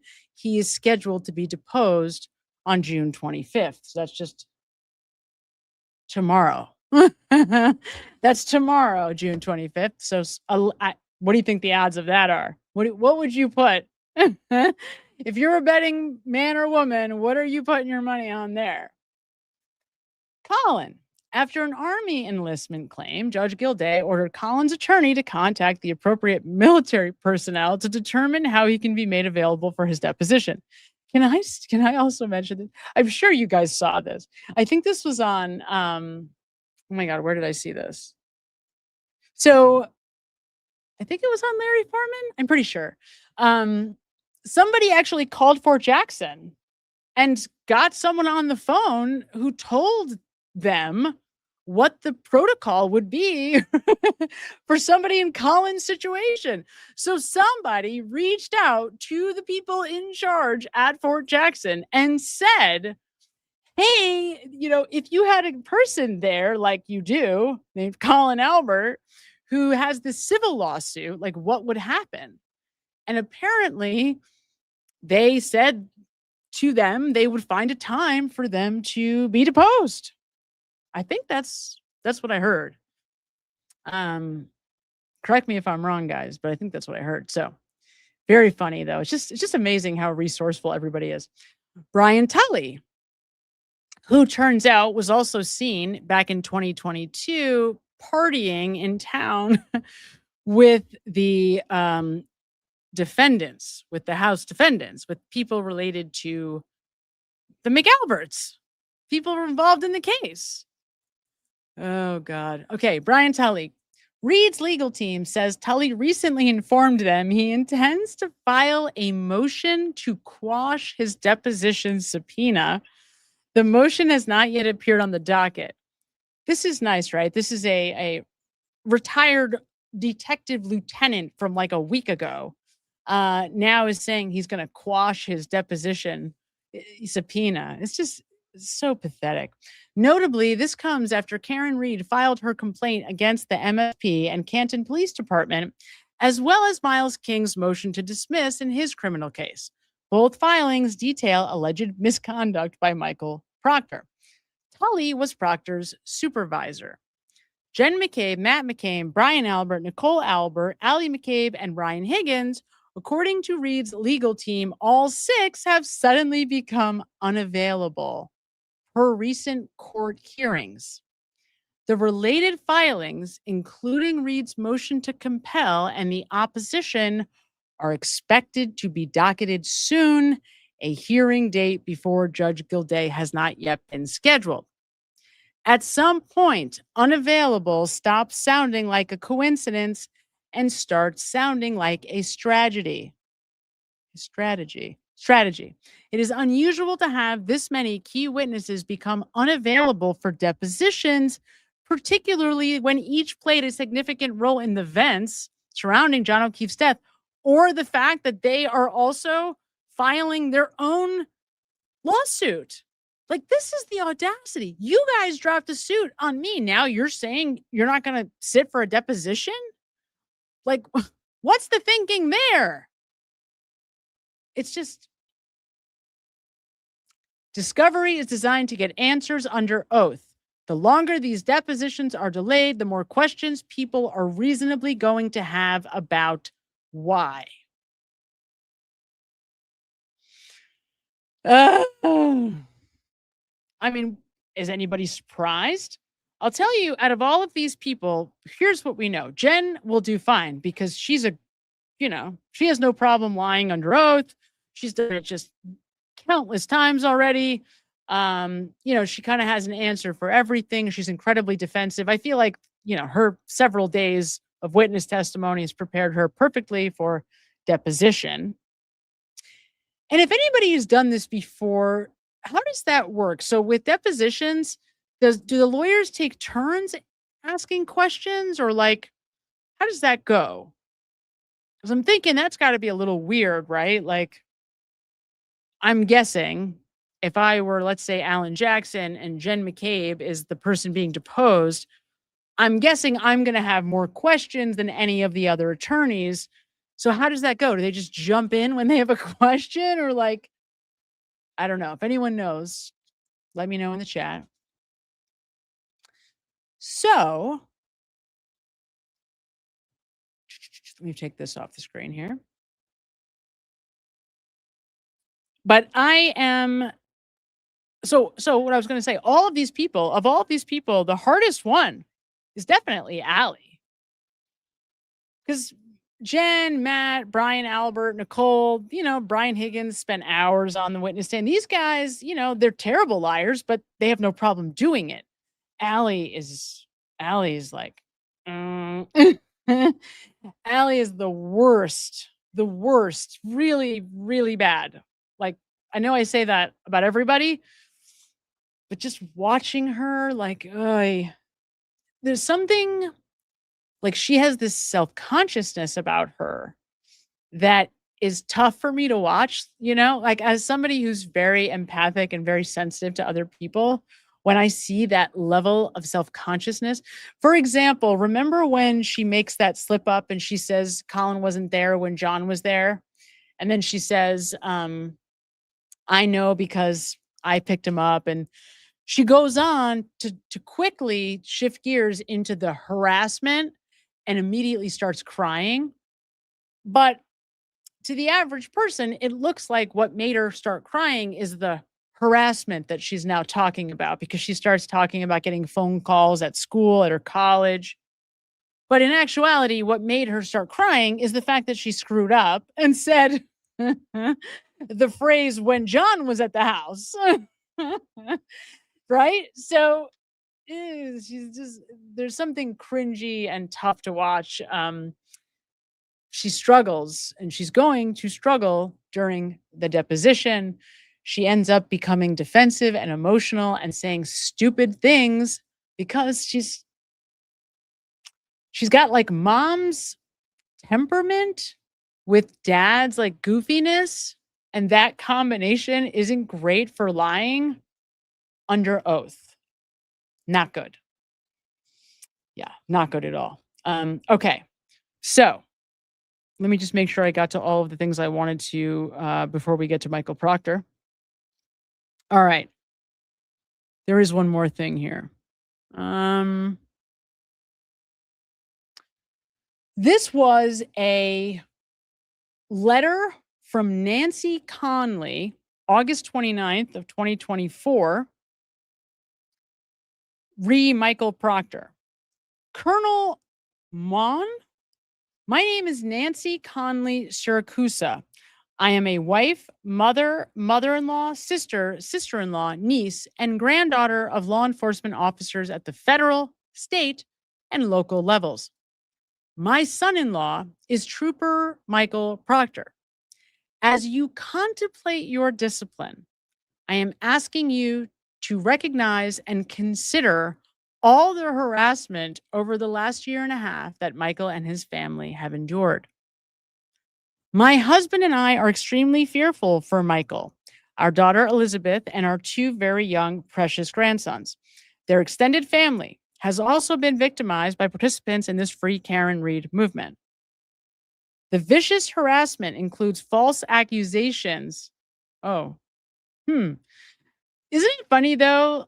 You just like love when people say shit like this and then the most egregious, the worst thing, way worse than anything that anyone of us could ever come up with to pretend about Michael Proctor comes from him. His words, his messages, his communications comes from him. Worse than any of us could even dream up. He is photographed by strangers when he is out in the public. Who cares? And as you know, countless blogs with fictional narratives are all over the internet. You see the same themes here. The same theme about the narrative, right? The brainwashing. This is something, by the way, that Mackenzie's mom was talking about too. Like the stories, the storytelling. This is something no family should ever have to endure. Please keep in mind that all this was happening well before any private texts on Michael's personal phone surfaced. What does that have to... Wait a minute. Please keep in mind that all of this was happening well before any private texts on his phone surfaced. Michael has had an unblemished career. That's because the people who were supervising him are as corrupt, as inept, and probably as biased as he is. As your records support, there has never been any complaints or bias towards women or anyone else. Never been any bias. I am proud to say Michael is my son-in-law. I wonder if she still feels that way. This unprecedented harassment of a police officer who answered the call to duty is completely unfair. And now his future with the MSP, an institution he is incredibly proud to serve, is in jeopardy too. The harassment continues and will only escalate as we approach the retrial, and who knows how long this will follow him. Despite everything Michael has been through, he remains loyal to the MSP and seeks justice for Officer John O'Keefe and his family. In closing, as Michael's future sits in your hands, please consider the totality of this horrible situation and what it has already cost Michael and his young family. So that is sincerely from Nancy Siracusa. And here's, last but not least, one more lie that needs to be exposed, and exposed once and for all. It's been coming up a lot, but I've been meaning, and I just keep forgetting, to bring this up directly, and we're going to hear from Proctor on this. It's going to be helpful in our efforts to begin to develop a clear sense of what his deception tags are. So that's what we're going to be doing. We're going to be building essentially like a linguistic vocabulary index of what it looks like when Michael Proctor is being honest and when he's not. Lo and behold, that's going to help us to know exactly what he is lying about. And hopefully we can begin to establish a sense of how much he knew or didn't know, whether he was planting evidence, who else was involved, all of that. So this is the schedule for the Norfolk Detective Unit in January of 2022. And if we go down to January 29th, to see who is on call.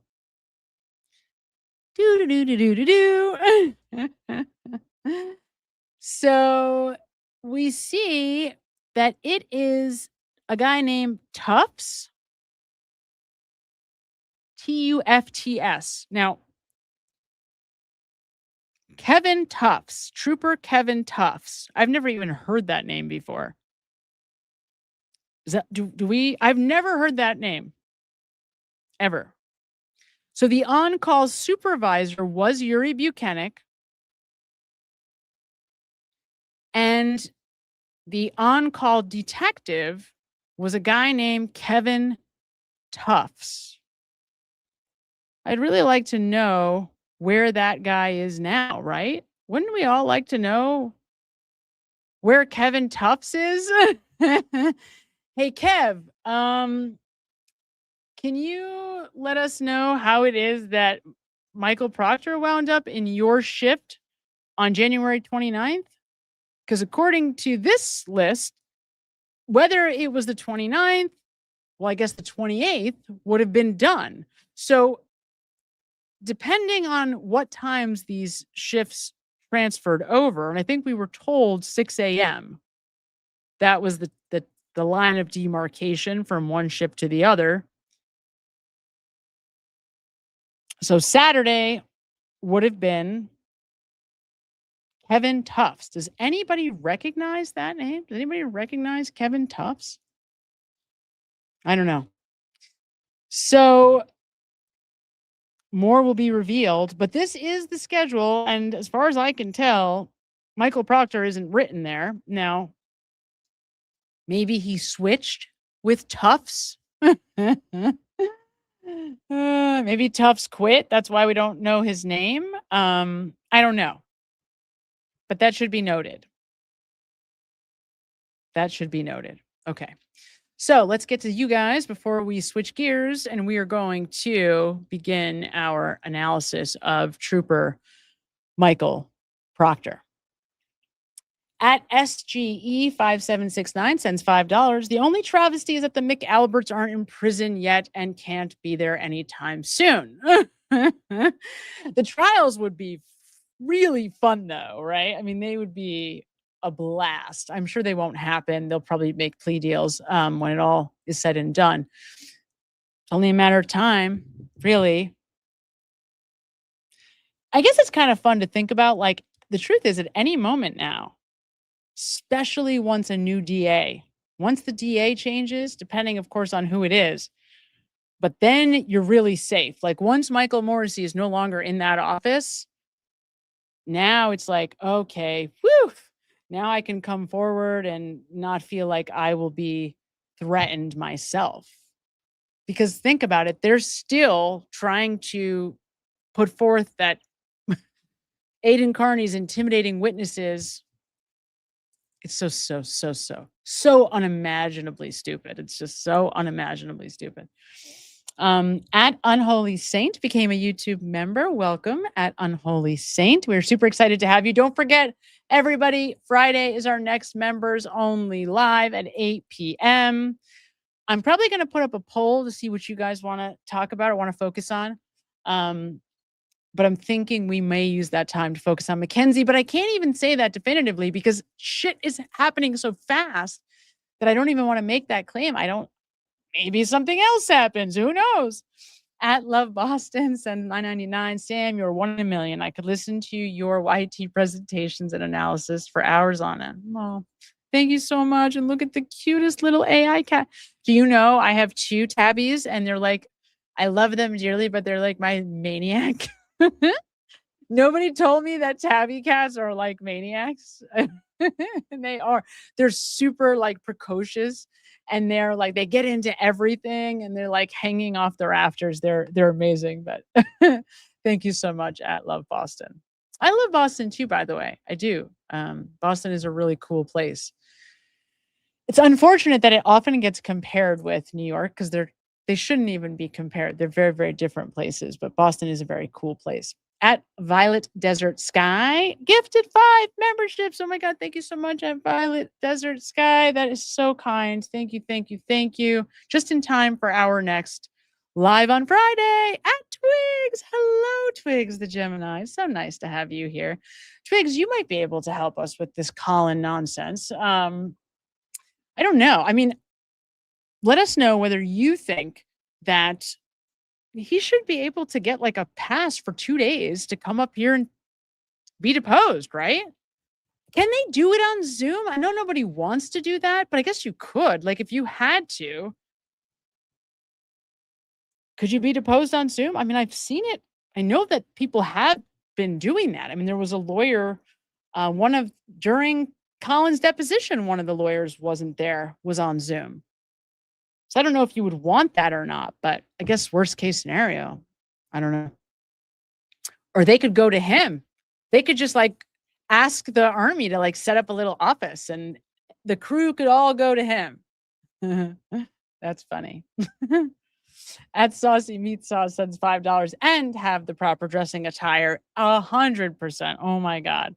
They could have had a park picnic. I know, actually, they might have been, yes, underdressed even for that. You were so right. It's so weird. It's so weird. I heard the food was really good though, and I believed it because people have heard me say this. Actually, Chris doesn't make a bad sliced pizza. I know, but I'm going to tell it like it is. Have to be honest and give credit where it's due. Seems like he might actually be able to cook, which is strange to think about, but it's a wonderful skill to have. I do not have it, but it is a wonderful skill to have. At IMA51B sends $9.99. Thank you, Samantha. Nobody breaks down like you do. You are the best. Oh, thank you so much, EMA51B. Thank you so much for your support. Thank you so much for being here. I love the name EMA. Look at those 2 beautiful dogs. Thank you so much, EMA. Hello, Amy La, the kind Oracle Lala sends $4.99. You are always a breath of fresh air to all of us lucky enough to be here catching your live streams and benefiting from your amazing knowledge. Oh, Amy La, you're so sweet. Thank you so, so much.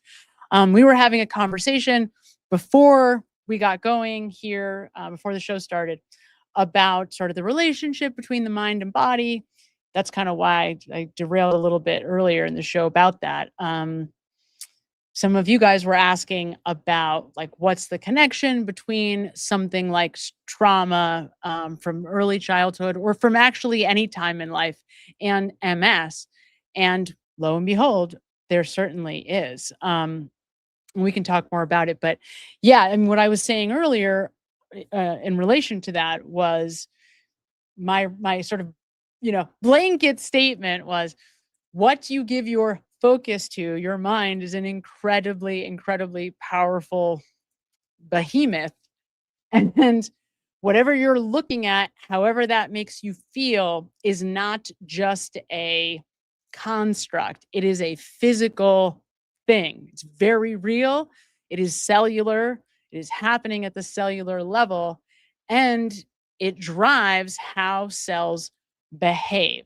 So if you feel really angry and a lot of just angry, hateful, scary, fear-oriented thoughts are in your head, then that is going to drive cellular activity, most likely in a direction you don't want. To put it as simply as possible. Like if I'm just breaking it down in the most simplistic way ever. Just to make it easy to understand. But it really, really, really, really is true.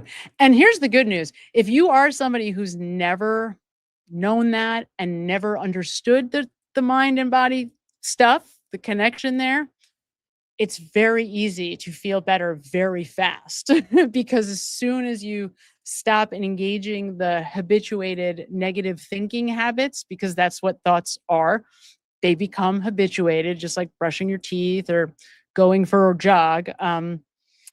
Once you stop engaging in the negative inner dialogue, your body almost immediately feels better. It's pretty amazing. So it's good stuff if you've never had that experience. It's very, very helpful. And if you're a member, The Healing, Growth, and Change course is all designed for that, with that in mind, with you in mind, in fact, if that's what you're interested in. At Bob is my name, sends $1.99. Sam, you're brilliant, courageous, and beautiful. Oh, thank you, Bob is my name. That's very, very kind of you to say. I so appreciate you. I'm humbled by your guys' support. You truly are the best chat in the whole world. Hello, Denise Carter. How are you? Member for 11 months. My God, I can't believe it's been that long. I am learning so much, Samantha. Thank you for your passionate, independent analysis. Cheers. From Lancashire, UK. Hi, Denise. So nice to have you here with me for this live. I love when you're here. It makes me feel like we're connected all over the world, right? At Jen Toxic is a member for 8 months. Oh my God, Jen Toxic, 8 months. Oh, crazy. You are the best. Thank you so much, Jen. Thank you for being here. You guys are awesome. All right, let me get a couple more of these in, and then we are going to, maybe I'll just run, we'll do a restroom break. We'll do our fervent break. And this time, I have my favorite fervent song of all time ready and queued up. So I would love to know what I'm desperate to know what other people's favorite fervent song is. I don't know why. It's like, but when he put up the Sweet 16 bracket and then the final 8, I was like, oh, he put Yannetti against the AJ song. It was very scandalous. So funny. Very funny. Denise gifted one I Don't Belong Here membership. Thank you so much, Denise. That was so kind of you. Oh my God, you guys are just so kind. Too kind. At VictorMan777 sends $19.99. Colin won't be eligible for an honorable discharge. So how long do you have to be in? He will get an uncharacterized entry-level desperation or separation. Is that? He will not be eligible for veterans benefits. Oh, interesting. Okay. So that's very, very helpful. So an honorable discharge is not just like a arbitrary designation. I mean, that's important because it ultimately dictates whether you would get veterans benefits. How long would you need to be, I wonder, right? Like how long before you are eligible for an honorable discharge? I think I had a friend who was in 2 years. I don't know. I'd have to really think about it to remember. That is very helpful. Thank you so much, VictorMan777. You guys, those of you that have either, have been in the military or know a lot about it, have been super helpful and just sort of thinking through the Collins stuff. Just overall, right? At Denise Carter sends £5. It beggars belief how they are happy to send an innocent person to jail and destroy her life. Yeah. Right. Yes, I don't know. I do not know either. And even this is where I immediately go when you say that. I immediately think about the minutes after John hits his head and the fact that Jen is pretending to text John O'Keefe at 12:27, which means there's like a minute and a half window where they had a chance to call 911 and made the decision not to. So that's like a minute and a half is how long it took for them to make the choice to cover up someone's murder, right? Is that crazy? Could you imagine? It's really crazy. All right, so let's do it. We are going to take our fervent break now. And I'm going to start things off with my favorite after a lot of research and time that went into trying to discern which of these songs is my favorite. I finally just had to pick this one because I don't know why, but I absolutely love it. So we're going to bring him up. Here it is, my favorite fervent.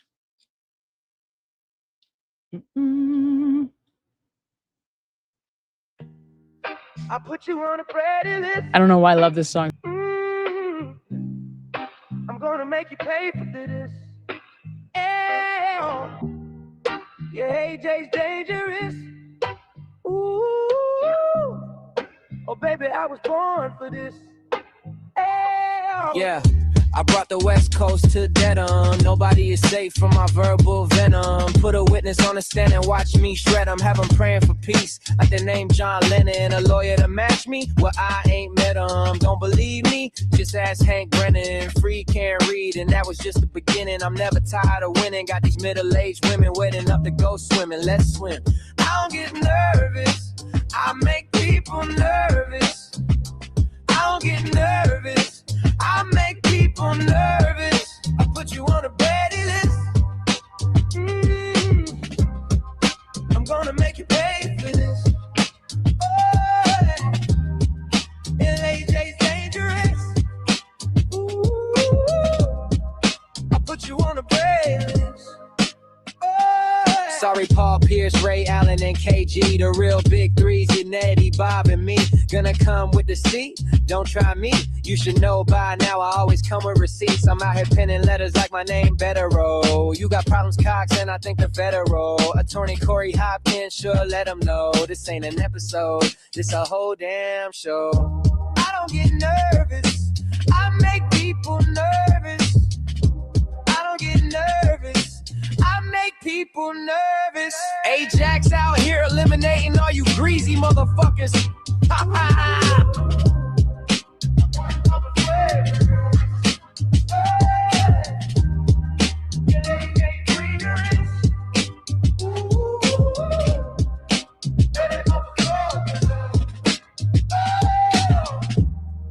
I'll put you on the Brady list. I'm gonna make you pay for this. Oh, yeah, AJ's dangerous. Ooh, I'll put you on a Brady list. Oh.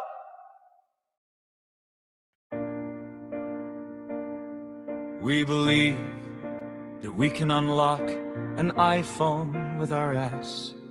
We believe that medical science is a bunch of crap. We believe that Sir Isaac Newton doesn't know shit about physics. We believe that Celebrite sometimes makes up timestamps but still is the best in the business. We believe that it is acceptable to rehome your family pet of 7 years. We believe that when we are harassed, that's the only time we shed real tears. We believe that we love John O'Keefe, but our group chat showed no compassion. We believe that sometimes you slip on ice and land on your knuckles. Don't you hate when that happens? We believe in providing law enforcement with specific text strings that make us look good and then destroying the ever-loving shit out of our phones. I'm not done. And then taking that destroyed phone and dumping it on a military base. Totally normal. We believe in manipulating people when they are most vulnerable. We believe we have to tell each other what to say to Channel 4, even though it's supposedly the truth. We believe that you're dumb enough to believe that John's injuries came from an SUV. We believe that if we put a billboard up, we can shift the narrative and point the finger back at the woman who was acquitted twice. We believe in disgracing the memory of a law enforcement officer and turning his tragic death into the biggest spectacle. Now, shut up, look the other way, and give us money! Sincerely yours, the House Defendants.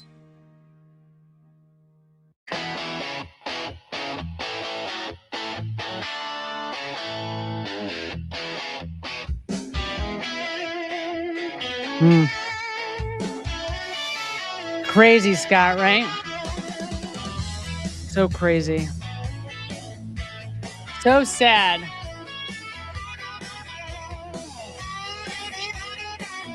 I know this song is so good, I don't want to stop it, but it's so true, right? Because I feel like people generally think of Massachusetts also as, I don't know, like a, democratic state. I'm not even really sure, right? Like, but it's not a state that elicits instantly ideas of corruption.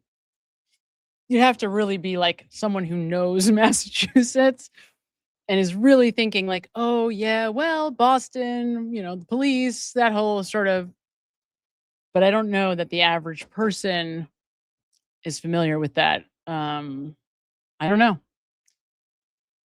I've got to figure out, I know Melanie does it really well. I've got to figure out how to be able to have like the chat on my left so I can see what the chat is doing. Like I need everybody. I need to be able to see everything at the same time. And I see that Melanie must do it because she like looks up a lot. And I know that she's looking at like different things. So I got to talk to Melanie about that. All right. So let me just make sure I don't want to fall too behind here.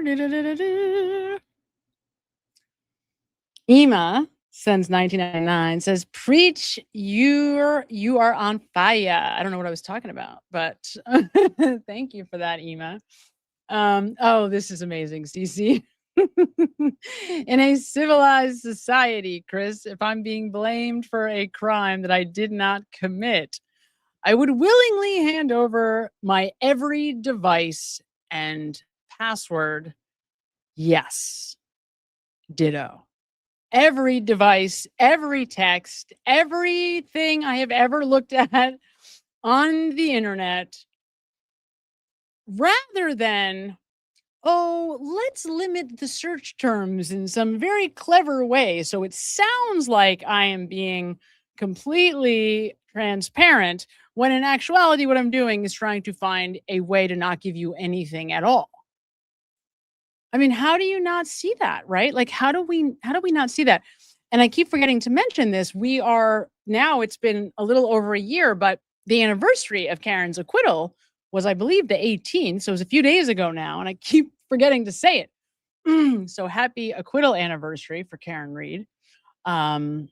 Obviously, a very fond memory in many of our lives, in most of our lives. But here we are a year later. I guess it was predictable to some degree that we would still be here a year later. But you have to now wonder with these texts, and I mean, isn't it crazy? Like we had a glimpse into who Michael Proctor was. But now, I mean, now when you even look back on the texts from the Karen Reed trial, those texts take on a much more sinister tone, right? They feel different. It's really dark is the best way to say it, right? It's dark. I mean, this guy is like, Sean Good too. Good is these are like bad guys. Bad guys with a lot of power for way too long. Way too long. Melinda is the real life, sends $9.99. The military is the last place Colin should be. Oh, totally. He's away from family, keeping him in line, but it might be what it takes for Colin to tell the truth and blow this wide open and get justice for John. Yeah, it'd be really interesting to, I mean, look, it's true that him being away from them is very, very dangerous. And I'm guessing that they figure the military is like the safest option because he's going to be very busy. There's not a lot of downtime. It'll give him some discipline, which he desperately needs. So I think they think that they are circumventing their worst fear by putting him in a place that's relatively safe. But you're right. I mean, he's away from them. And you saw when Lindsay Catani came to the family barbecue, the first opportunity he had to be with somebody who wasn't a part of the family system, that's the one he beelined it right to her, sat down and was like, hey, let me pour my heart out to you. So it's obviously something that he can't wait to do. I feel for Colin. It's a shame. It's just a shame. It's a shame that this has happened to him. Unfortunately, what do you say? Born into the wrong family? I mean, what do you say? At Clove5343 is a member for 8 months. Happy 8-month anniversary. I can't imagine that they didn't all flee Canton with all the side eyes looking their way. Well, that's the thing, Clove. That's the thing, though, about these people, because this is what makes them sort of full of shit. Chris still works every day at the pizza shop. Like, he goes to work, and I'll never forget somebody, like maybe a year ago, I was sharing how when I went to Canton, this was during the trial, I think. I went on my trip to Canton and, did the whole tour, did One Meadows and 34 Fairview, obviously, and drove the route. How long does it take? And, the waterfall, the whole thing, CF McCarthy's, and of course, D&E Pizza. And I was telling that story, and then somebody emailed me to tell me their story and how Chris was like hitting on her and her friend, and was like, by the end of it, they played stupid, acted like they knew nothing about any of this. And Chris winds up telling them, well, you know who I am, right? So, I think there's some truth to the fact that they feel safest there, because they still do feel like on some level they have the upper hand there. That's their town. Remember in the interview that they did with ABC, you really get that sense from Chris. That's why he made the decision to become a selectman instead of like move out of town. Like, you have two options. I can either, abscond to Maine in some big property and no one can find me, or I can try to get myself involved in local politics so that I can at least be aware of like what the police is doing, like what is going on in the community, who has eyes on us, that kind of thing. And I'm sure that's what Chris was thinking when he made that decision. He's, in hindsight, tried to make it sound like that election happened before the death of John O'Keefe, but that is not the case. So I don't know if I believe that they're always side-eyed walking around Canton. I think that's also where they feel the most at home. It's very, very strange dichotomy. And obviously it hasn't stopped Yuri Buchanan, because he's like at the Meadows for the Dave Matthews concert with his brother. And by the way, there's another scandal now with his brother, Buchanan. He has an older brother who's also a police officer in a different town. Just, it never stops with these guys. All right, let's pull up. Okay.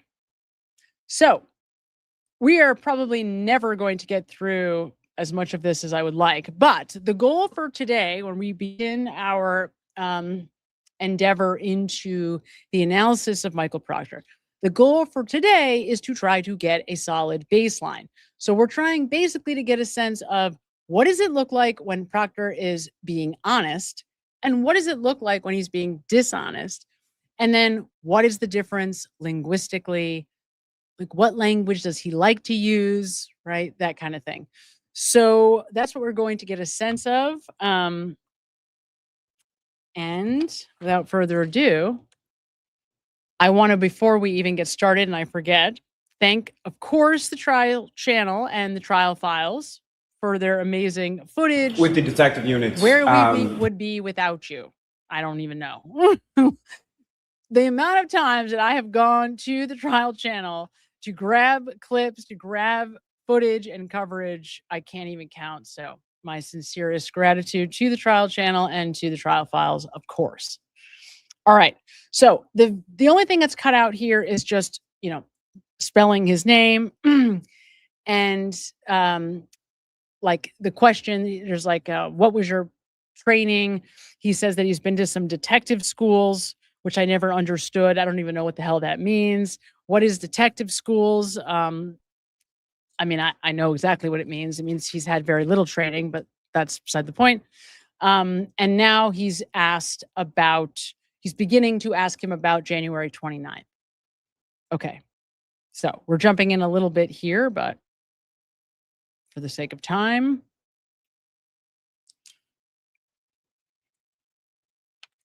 with the detective units, as far as, do you have sort of an on-call system? We do. And can you explain to the jury sort of how that works or how those specific days for your on-call duties are assigned? Sure. So a Sergeant Buchanan usually sets the on-call rotation. It's at random, and you're on call. All right. So right off the bat, this is Adam Lally's like MO. This is what Lally does. He asks these general questions and makes it sound like he's asking a specific question. So generally speaking, how is the on-call rotation scheduled? You see what I'm saying? So it looks like he's asking about how he got the call that morning, but that's not what he asked. And Proctor starts off with a "so" here. That's important. And then he starts to tell us, so, and now you're going to hear the word usually. So Sergeant Buchanan usually, which is interesting. It's, oh, so what does that tell us? That tells us that whatever Buchanan usually does, it isn't what he did on this day. So right away, we don't even have to hear anything else. And we already know that whatever happened on this morning is something unusual. Insane. Okay, I'm just going to back it up so we can hear it again. Usually sets the on-call rotation. It's at random, and your on-call is from 7 a.m. to 7 a.m. Any unattended death, homicide, suicide, overdose, things of that nature that comes in during that time frame, you own it. That's your call. Now, were you working in that capacity with the detective units? Now, were you working in that capacity with the detective unit? Right? So he doesn't actually have to answer this honestly. He's never really put in a position to have to say, oh, were you the guy scheduled on call on that morning? How did you, Michael Proctor, wind up getting the phone call to go to 34 Fairview on this morning? Well, not even that, because he doesn't actually go. How did you get involved with this case? He doesn't really have to answer that question. So this is how Adam Lally does this bullshit the entire time that he's asking asking his witnesses questions. So now all he has to do is say yes. Were you working in that capacity on this day? Yes. Much easier to lie saying yes than it is to have to give a full answer here. Disgusting. Now, were you working in that capacity with the detective units on January 29th, 2022? Yes. And at some point in the morning, did you receive a call in regard to a situation in the town of Canton? I did.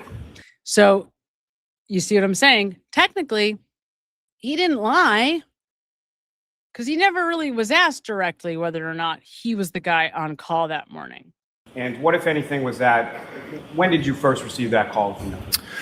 Sergeant Buchanan called me at approximately 6:48 that Saturday morning, advised that Canton PD had a male party that was discovered in the snow outside of a residence, and he wasn't sure what had happened. It was originally given to me as a possible medical situation.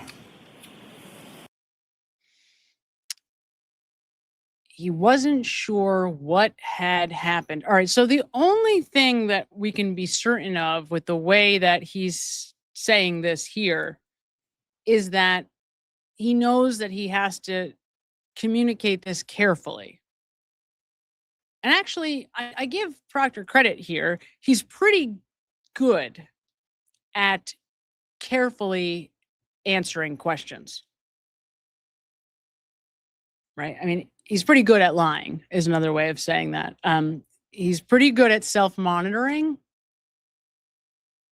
So we're going to just hear that last answer again. Covered in this, NPD had a male party that was discovered in the snow outside of a residence, and he wasn't sure what had happened. It was originally given to me as a possible medical situation. And based on that initial call and that initial information that you received, what, if anything, did you do? At that point, I knew I needed to gather further information, so I contacted. Okay. So at that point, I knew I needed to gather more information. He's leaving something out.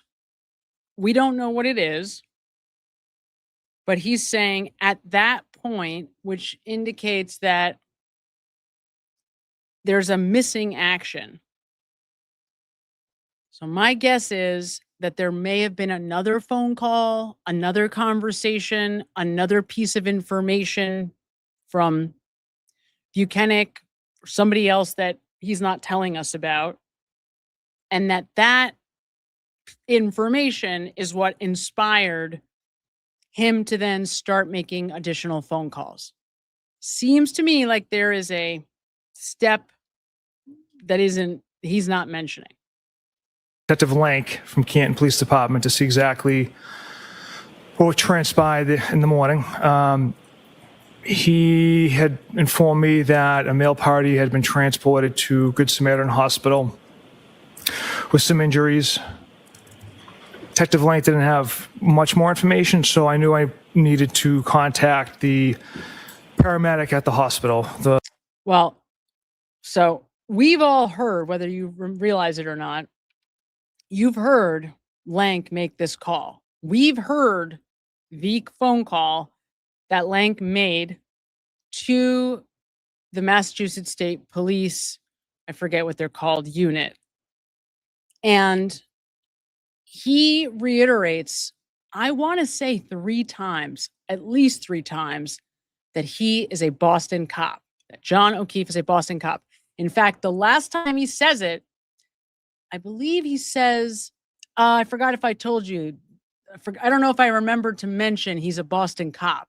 So he says it twice. And then the last time he says it, he reiterates it saying, I want to make sure I've already told you this. He's a Boston cop. So for some reason, I mean, we know he told him that. We actually hear the phone call to the MSP dispatch that Mike Lank has made, right? That's the phone call when we went over the steps on the phone to find out who had the phone at what time with Lank. That was that phone call. So for some reason, Proctor doesn't want us to know that he already knows by 7 a.m. that John O'Keefe is a Boston cop. It's interesting. Why is it that he doesn't want us to know that he already knows? Very strange. Let's hear this again.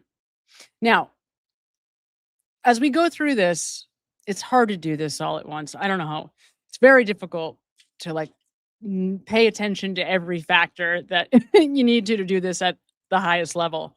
But what we have to consider is exactly what the question was, because now he's giving us a lot of information. So sometimes when somebody who's testifying starts giving us all this extra detail, it's usually my cue to say, wait, what was the question again? Is this person just interjecting this, or were they asked for this much detail? So I want to just double check the question here. What transpired in the morning. At that point, I knew I needed to gather further information, so I contacted. All right, I'm going back. Sorry, you guys. Covered in the snow outside of a residence, and he wasn't sure what had happened. It was originally given to me as a possible medical situation. All right, here we go. Here's the question. And based on that initial call and that initial information that you received, what, if anything, did you do? At that point, I knew I needed to gather further information, so I contacted Detective Lank from Canton Police Department to see exactly what transpired in the morning. He had informed me that a male party had been transported to Good Samaritan Hospital with some injuries. Detective Lang didn't have much more information. So does everybody remember what Lang said on that call? I don't know if he's been in a fight or whatever. So that's the call. Same call. CPAC unit is what they refer to it as. I don't know if he's been in a fight or whatever is the exact phrase that Lank uses. So that is absolutely what Lank would have told Proctor. And this is already suspect. Why is it suspect? Because Lally asked, what did you do? Like, what was the next thing you did? He gave us the next thing, and then he continued to give us more information. So that's an indication that Proctor wants to control the narrative. Proctor is trying to control the direction of his own testimony. And this is not what you see from honest witnesses. I mean, you just don't see it. Honest witnesses, like time and time again, they wait for the next question. They answer the question, and then they put their full faith in the lawyer to ask the next question. So whenever you see a variation from that, let that be a giant screaming red flag. Basically, if you hear more talking than you would expect, something's up. So I knew I needed to contact the paramedic at the hospital, the individual who's treating Mr. O'Keefe. Before we get to that, if I could, I'm sorry. As far as Detective Sergeant Lank was concerned, was that someone that you called on your own, or how did you get his information, or why did you call him specifically? I knew he was on scene, so I called Detective Lank. So that was some information that you had received at some point earlier, and then you contacted, Detective Sergeant Lank. Correct. Yeah, so this is weird too, because this shouldn't be there should be nothing odd here. Lank calls CPAC, the dispatch there, gave them the information. They would then pass that along to Yuri. Yuri would pass that along to Proctor. This should be like a no-brainer. So why he's being a little odd about contacting Lank or how he knew to contact just doesn't make any sense. It's weird. Following that, you reached out to whom? I'm sorry?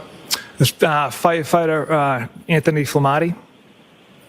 And with reference to that conversation, what, if anything, did you learn from that? Firefighter Flamati informed me that... I'm going to allow it.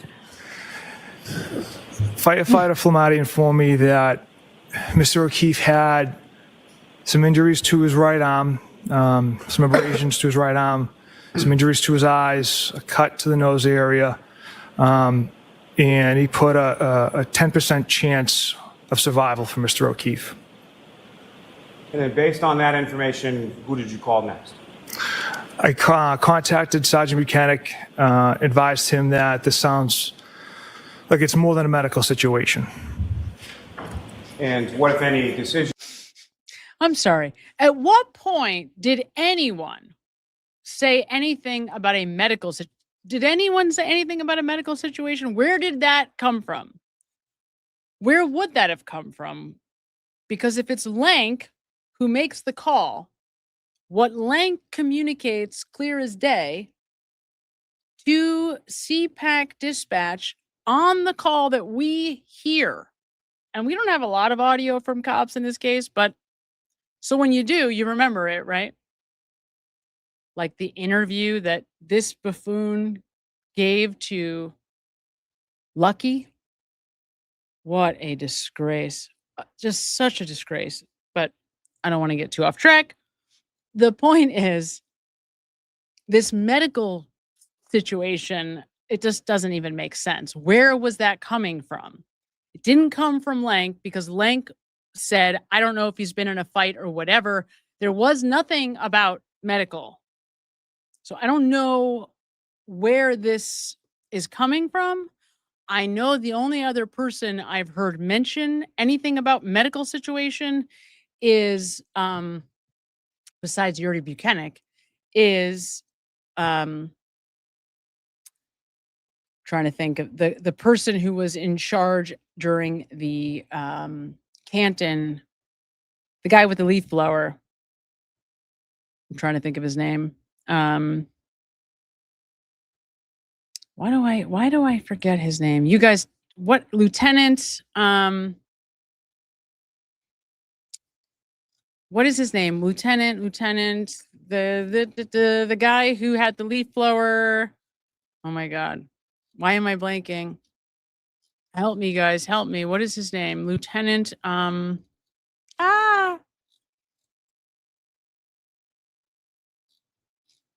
I'll remember. But he, Gallagher. Gallagher. So he's the only other one who eventually would retire to Florida and then was called back from Florida during the second trial. Paul Gallagher is the only other person that I've heard say anything about a medical situation.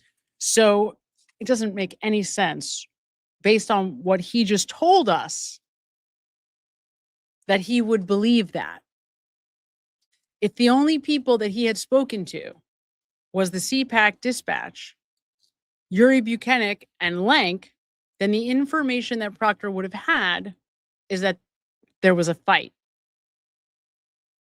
And that tracks with the text messages, right? So I believe, let me pull this up really quick. It'll take me 2 seconds. I know I'm probably frozen, but it'll take me 2 seconds to grab these. Here we go.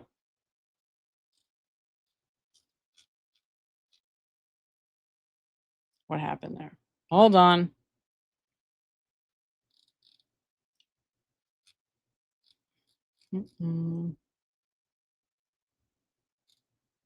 I'm looking for the Proctor texts that I know.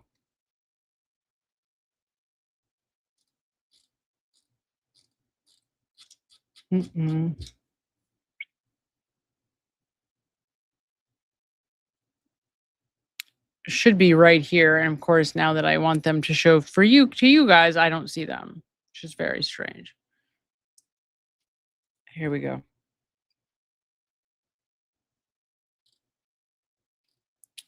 Okay, here we go. This is what I wanted to show you. Let's pull this up.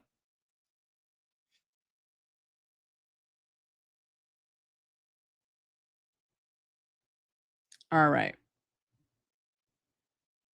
So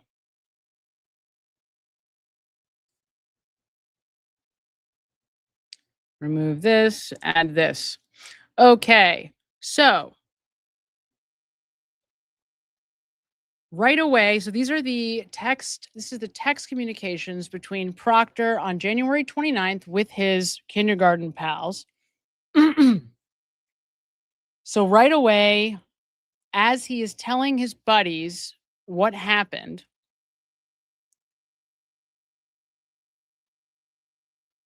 he says, I looked at his body at the hospital. He was banged up. I thought he was drunk. Did he get beat up? Nope. That was what I initially thought after talking to Canton paramedics. That is what I initially thought after talking to Canton paramedics. So I'm pulling this up. Now we have more proof that actually what he first thought he had was a fight. He would have gotten that from Mike Lank. He would have gotten that from Yuri Buchanan because that's what the CPAC dispatch would have told Buchanan, who would have gotten the call. But let's think about this, okay? If Proctor was not the guy on call, and at this moment, it very much appears as though he was not the person on call. So they didn't just draw the lucky card and get Proctor as their lead detective. Somebody somewhere thought that was the right guy for the job.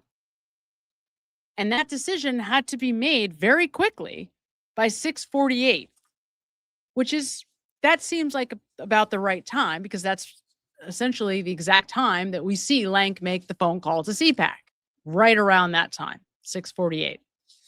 Very, very close, maybe like 20 minutes before that, if that, 10 minutes before that.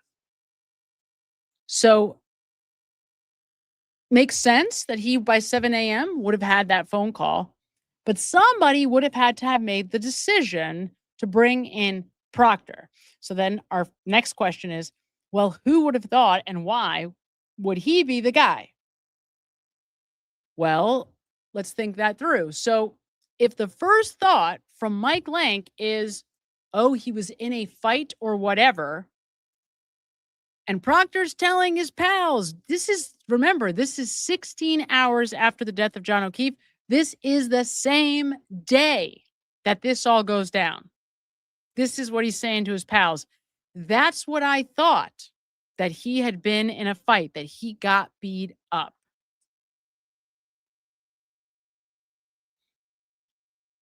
It's crazy. He got beat up. So that was what they originally thought. It sounds like what they originally thought was that he got beat up, probably by somebody in the house.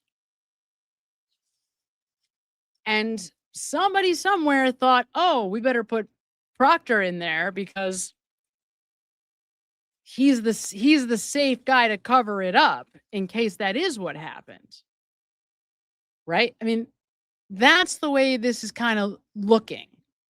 Because why else would you hand select Michael Proctor? Now, I'm not thinking Yuri Buchanan wouldn't have known that he was friends with the Alberts, right? So that couldn't have been what Yuri Buchanan's thinking was to pick Proctor.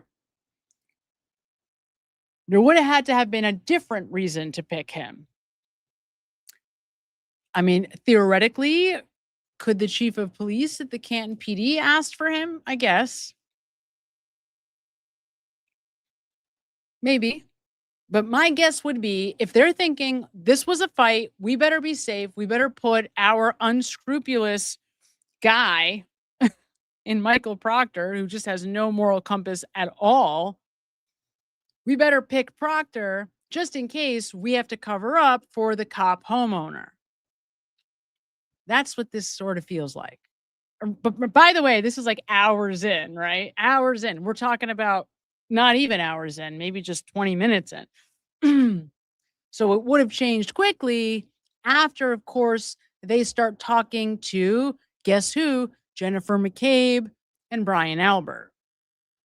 Then the situation, oh, now we have a person that we can pin this on, right? We can pin it on the girl.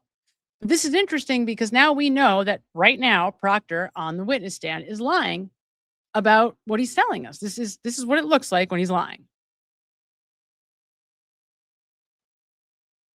So I'm going to back it up just a little bit.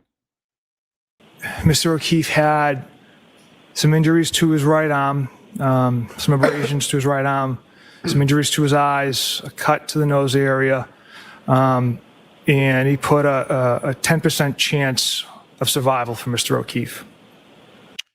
Let me ask a question.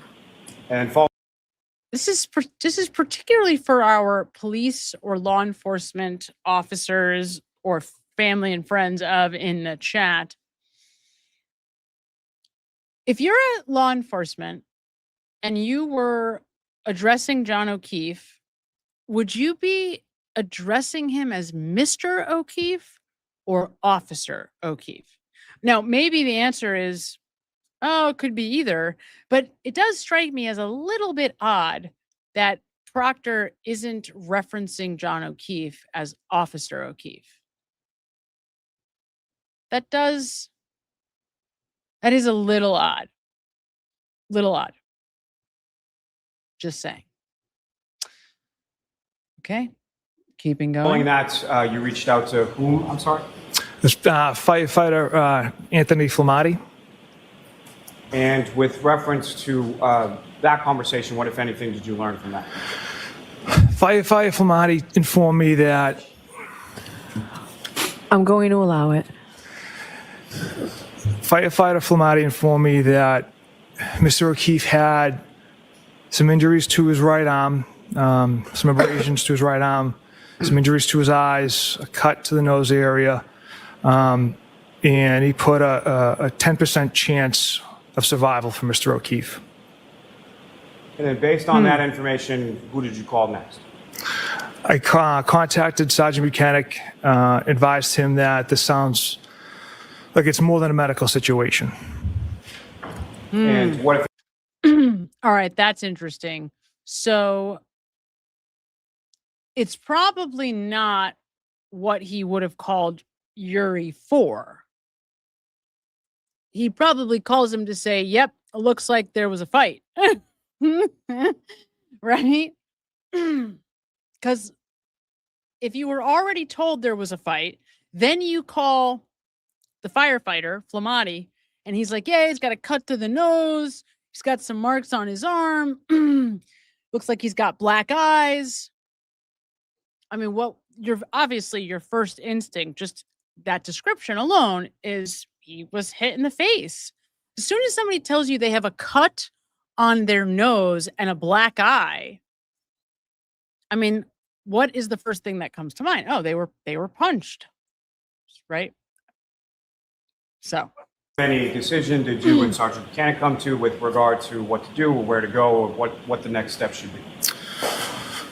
So there's a couple different steps. Number one, it was blizzard conditions, and we operate, Ford Fusions or Chevy Malibu. So we got authorization to use our personal vehicles that are four-wheel drive, and to meet at Canton PD and to speak with the responding officers. now, this always struck me as like just blatantly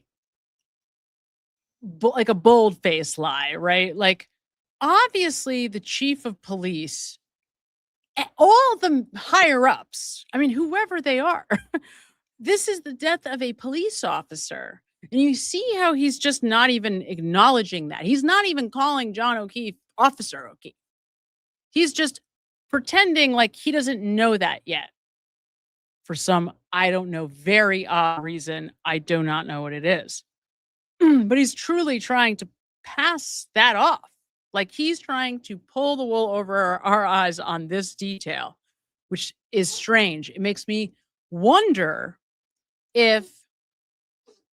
why does that matter to him so much? Why does it matter to Michael Proctor so much that we not know he knows this is a police officer? Why would that be so important to Michael Proctor? I mean, it's so important that he is calling him Mr. O'Keefe. Does that make sense? So he's going above and beyond to not conflate for us the idea that at this point at 10 a.m. on January 29th, Michael Proctor didn't know that John O'Keefe was a police officer. That's what he's trying to sell us here. And I don't understand why that's so important to him. It is very, very strange. It is very strange. It is very strange. Okay. Let me get to some of you guys before we get very, very, very far behind here. I have to pull this guy out so I can read your comments. Denise loves Ollie. Oh, so cute. Sends 499. Their motto is testify, yet they are all trying to get out of depositions. So true, Denise. How absurd. It's just like everything else they do, though, right? It's just bizarre. It's not even bizarre. It's just corrupt, right? It's just so like blatantly, like just deceptive. It's just outright deception. At Nicolere, like do re mi. I always get this wrong. Why do I get this wrong? Nicolere, like do re mi. I don't know. Sends $10. I wish I had something mind-blowing to say, but as the almighty Depeche Mode says, it's just a question of time. The truth won't hide forever. John O'Keefe will have justice. Love you, Sam. Love you too. And I certainly hope to, your lips to God's ears. I certainly hope so.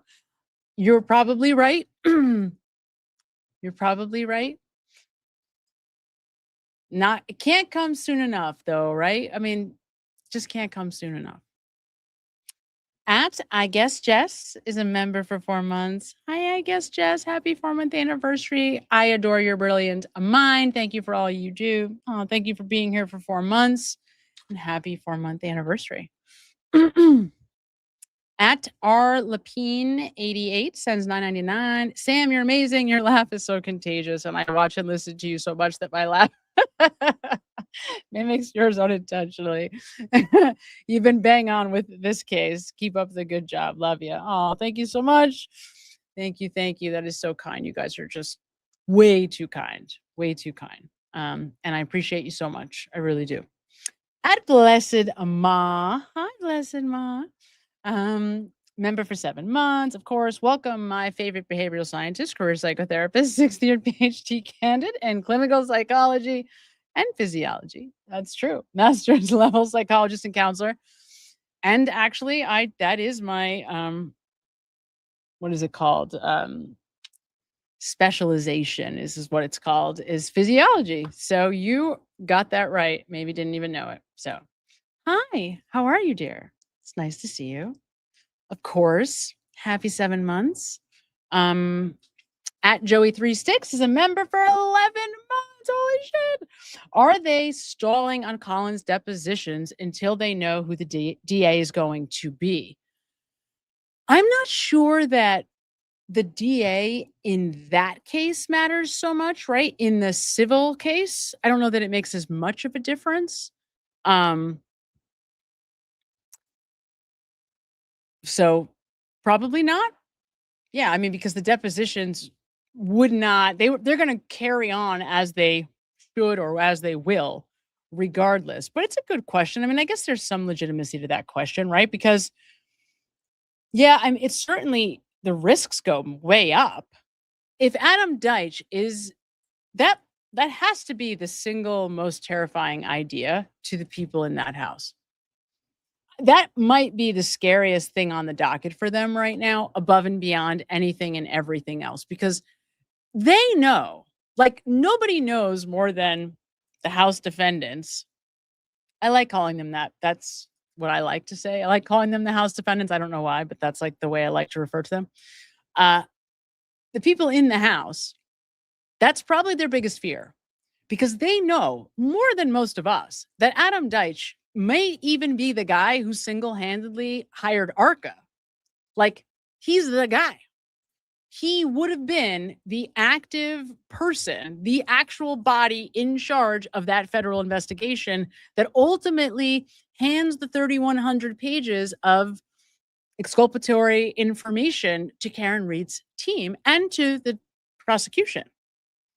Right? So, and you see the kind of guy Adam Deitch is, like, he's not a corrupt guy. So he probably assumes, all right, we're going to turn this information over and they're going to do the right thing, end this charade.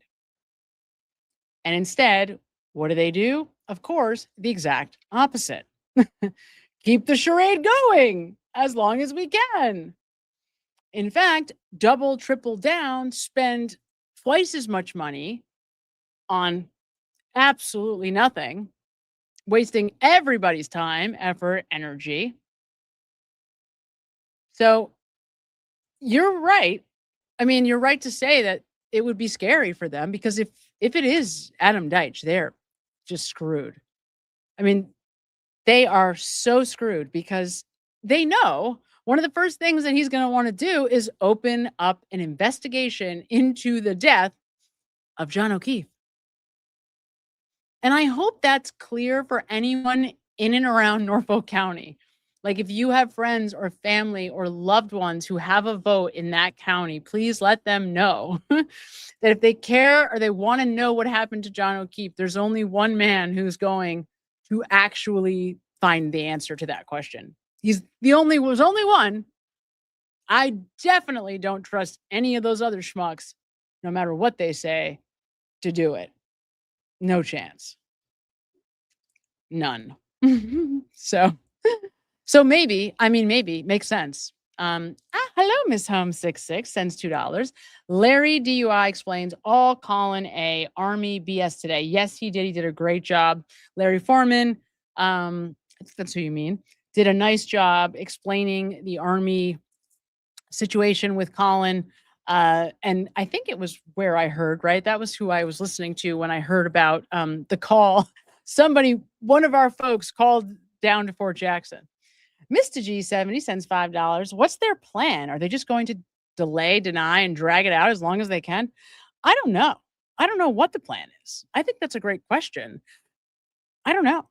I think the reason for the delay may be about the documents more than it is about the deposition, the verbal Q&A. I don't know.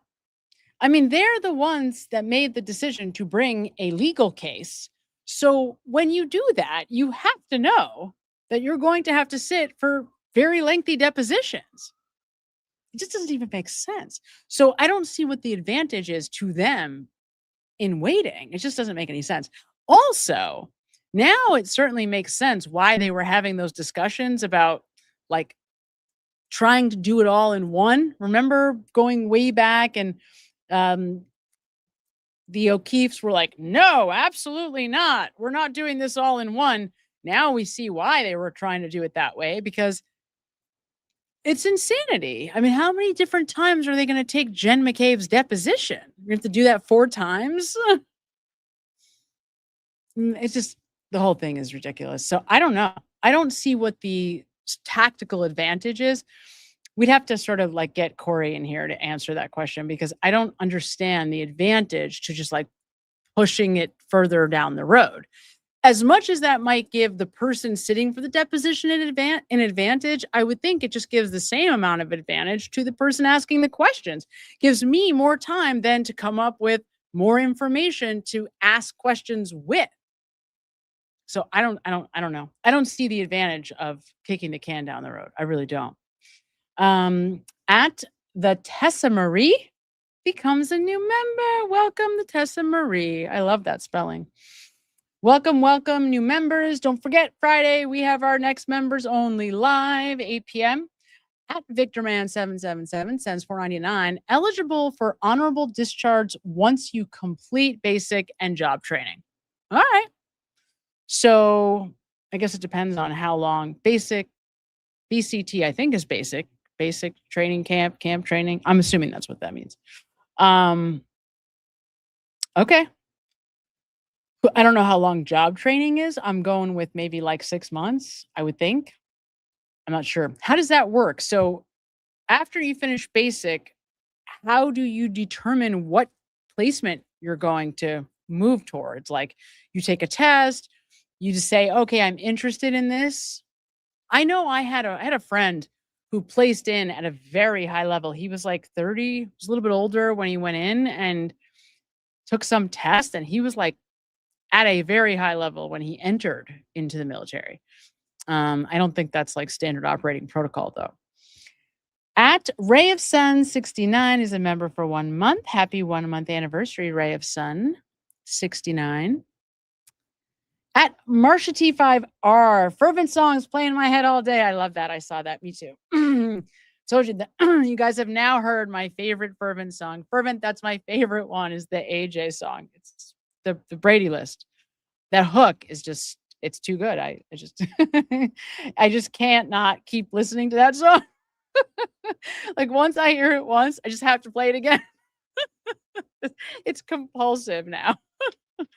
I can't. And it was so mean of you to put Alan Jackson against Yannetti. Like, how could you do that? That was so mean. It was terrible. At Fuzzy Duck Puppet sends $5. If the Alberts want the truth out, why are they avoiding? Yeah, right. Of course. Depots and testimony. Why are they not turning over their documents? Why are you getting rid of your phone? Why are you lying with every breath? Why did you sell your house? Where is your dog? And this is so odd. In the police notes, I should find it. I'm not going to look for it now. It'll take me too long to find, but I think I have it in a folder. In the handwritten police notes, in the FOIA stuff, which anybody can go look at, one of the cops writes down about Chloe that Chloe was originally rehomed to somebody, was too aggressive, so had to go back to the vet. And the vet is where Chloe wound up because the person who, I guess, took, I don't know if the dog went to the vet first and then to another home and then back to the vet. But one way or another, the dog wound up with a professional because it was too aggressive for whoever had originally agreed to take the dog. That's actually in the handwritten notes. So I don't know why that never came out. Maybe it was never verified. I don't know, but it's odd. It's odd that it's in there, and it's not something that I don't think I had ever heard it before I saw it in the handwritten notes. At Villanelle27 is a member for 4 months. Hey, Sam, thank you for all your time and effort. So appreciate it. Thank you. Thank you. Thank you for saying that. Thank you for your support. Thank you for being a member for 4 months. I so appreciate you. I so do. Mandy's 4322 sends $4.99. Upcoming Arizona trial versus Drew Meneses. Victim sucker punched one time, back of a head, fell forward, hit his head neck on the curb. Ooh, that's interesting. Sounds similar to John O'Keefe. Love your coverage. Very interesting. I'm going to have to check that out. Trial is, I'm going to just write it down before I forget. Drew. I know there's the Lindsay Clancy trial that's coming up maybe in a month, something like that, 4 weeks. I will probably be watching that. I believe I know some people were watching the, what's his name? The Florida boat trial. And I think he was acquitted, if I'm not mistaken. I forget his guy's name right now. It's escaping me. Terrible story. This poor freaking guy. He's out on a boat with his daughter. It was like her 18th birthday. And there's all these girls, 18-year-old pretty girls singing on the boat, like at the top of their lungs. It really does appear like the guy just didn't see whatever buoy in the middle of the, ocean. And a girl died. A horrible, horrible situation. But it didn't appear like he was doing anything besides, how do you pay attention when you've got 10 girls singing and jumping on the boat, right? I mean, I don't know. That's what it seemed like it was to me. But to be fair, I did not watch that trial enough to be able to really have an informed opinion. At Technical Out 9547 cents, $9.99. Love to love you, Sam. My mama was a counselor for young folks in recovery. Oh, you remind me of her, and you are doing the Lord's work. Fight for truth and justice. I like that. Hashtag fight for truth and justice. Thank you so much. It's a hard job, counselor for young folks in recovery, right? Thank you for the compliment. You got to have a little bit of thick skin. It's one of my favorite jobs ever was working actually in rehab, like residential treatment. Great job. You get to know people so much more intimately. So it is a fun job. It's a fun job. At Villanelle 27 sends $39.99. Would also love your opinion on these teenagers doing all these awful things and parents scary making excuses. With your client base, do you think it's getting worse? That's a good question. And it's a generational issue.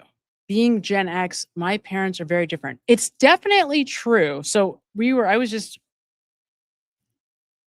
in a class, the easiest way to say it, a few months ago. And we were having this exact conversation about generational changes in parenting. Oh, it's an absolutely real phenomenon. But the question is, what exactly are the changes? And how has parenting changed, right? I mean, that's sort of the general question. Yeah, I mean, it's very, very hard to say. This is such a huge conversation. I don't know that there is an easy way to sort of like overly generalize the answer that you're looking for. I wouldn't say that parents are generally more permissive now. Like, for example, the baby boomers tended to be, so the children, like the parents who were like smoking weed at Woodstock, they tended to be more permissive than, let's say, their parents who were like the World War II, the baby boomers. Do you see what I'm saying? So it's not necessarily that parents are more permissive. We also have like the helicopter parenting phenomenon. But the bottom line is the kind of parenting that we're seeing, like with Mackenzie, I mean, that's extreme. And like, let's hope that no one else ever has to see anything like that. That's some crazy shit, is what that is. I see a lot of very crazy family dynamics, but that one is unique because the Mackenzie is extreme. I mean, her behavior is off the charts, sending red flags her father called the police department when she was 15 and said, crying, I don't know what to do. My daughter is out of control. She's threatening to hurt herself. We can't control her at all. What am I supposed to do? I need help, right? So the interesting thing also in that situation that makes it even worse is her father, I think he was trying to address it, but he was trying to address it with like being punitive, like punishing and angry. So essentially he's modeling more of that. And then mom is totally, I mean, the most enabling person I maybe have ever seen. In other words, like she will not allow Mackenzie to take responsibility for anything, like nothing. Like she is on this call with our video Zoom call, whatever, with Cuomo today. She's actually saying, well, yeah, I mean, her problems with the school, like her problems with teachers, that's like one of the first things she brings up. She offers that. She's misunderstood. Like the problems that she had with teachers were because she would like stand up for her friends. Wait. And then, I mean, yeah, it flipped me out. I was watching that interview flipping out. You guys might see clips of it because I started recording and I was flipping out. I couldn't even get through like 4 minutes because I was every second just losing it because of her responses. In other words, she rationalizes anything that Mackenzie does. She finds a way to like twist it so that, oh, she's just so little. She was so young. If you didn't know who she was talking about, no doubt you would think you were talking about like an 18-month-old. That's the way she was talking about Mackenzie today. She was just so little. Like, so when you have that dichotomy of somebody like aggressive and, you know, punitive, and then a mom who's completely the opposite. She was just under any effort that Steve ever made to try to help Mackenzie. She would have been right there to undo it, completely undo it. Oh, you're grounded? Mom would have been there to be like, oh, it's just one, you know, she really wants to go to this party, right? Mom would have been there to make sure that whatever Mackenzie wanted, she could have. So that's like the worst case scenario ever. It's really a terrible situation, not just because of her parents, but because of Mackenzie too. That like triad, worst ever. Really bad situation. I will also tell you, sometimes there are, like, I have met some of the world's best people, right? Parents. And they just have a kid that had different needs than their parenting style. like the most normal, well-adjusted, loving parents, but their kid, just kind of an asshole, It's just, I don't know how else to say it, but I mean, that's the way it appears from the outside. Of course, it's much more complicated than that. I've also seen it the other way, where you have a kid who's so well-adjusted and level-headed and smart and, grounded, but then their parent situation is insane. So I don't know that there's like a hard and fast right answer because it very much depends on the needs of the child.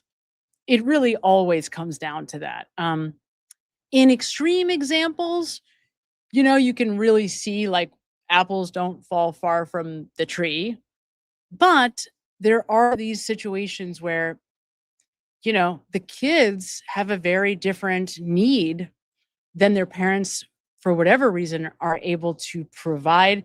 And I will definitely say it has nothing, well, shouldn't say nothing.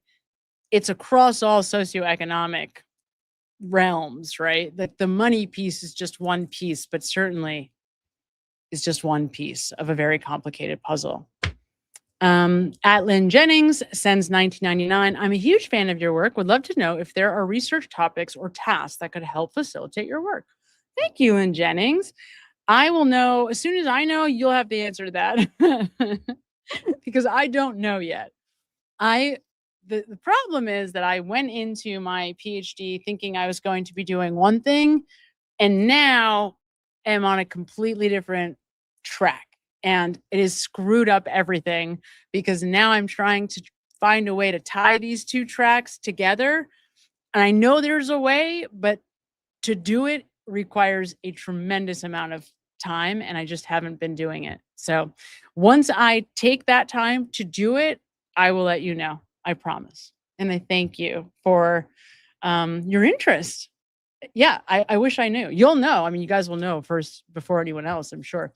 At Marley Worm 8328 sends $5. Dressed up for the gala means no bowling shoes allowed.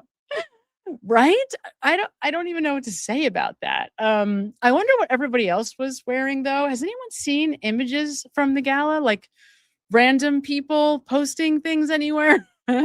Is there a hashtag going around like Canton Gala? I don't know. I know they weren't allowed to take images on the inside, but couldn't you take pictures on the way to the gala?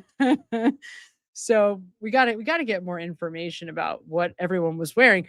The whole point when I hear the word gala is like, oh, I get to dress up. Like that's the whole idea, right? Isn't that the whole goal? I don't know. At Coco Gaga 2 became a YouTube member. Welcome. Oh my God. Is that a Chihuahua? It looks like a Chihuahua. Looks like a Chihuahua. Little different kind than mine, but looks like it could be. Welcome, Coco Gaga 2. At Carrie Cove is a member for 7 months. I'm so happy I found you 7 months ago and love your content. You're amazing. Oh, thank you so much, Carrie Cove. Thank you for being here for 7 months. I feel like you're like an OG for sure. At Bridget 311 sends $1.99. You are absolutely brilliant, Sam. Oh my God. Thank you. You're too kind for saying that. You guys, way too kind. Way too kind. At Julie G. Oss sends $7.99 in Australian dollars. Hey, Sam, love your work. Can I ask, do the depots get aired online? No, I wish they were. No. Well, there are other people that are way better at answering this question than me, but I believe, so certainly no. Like, we're not going to get to see them live. We may get transcripts. We may get excerpts from transcripts. And I would guess they will be recorded and maybe much later at some point we'll get to see or hear the audio or see some of the clips, but probably not for a while. That's my guess. I don't ever remember. You guys let me know if there's a case. I don't ever remember like really sitting and watching a civil trial play by play. I can't think of a civil trial that I spent that much time or attention on. Maybe I might be forgetting one, but I just don't remember. So we might also see the depositions air during the trial. That would be standard for sure, but definitely not in real time. That would be amazing. Could you imagine?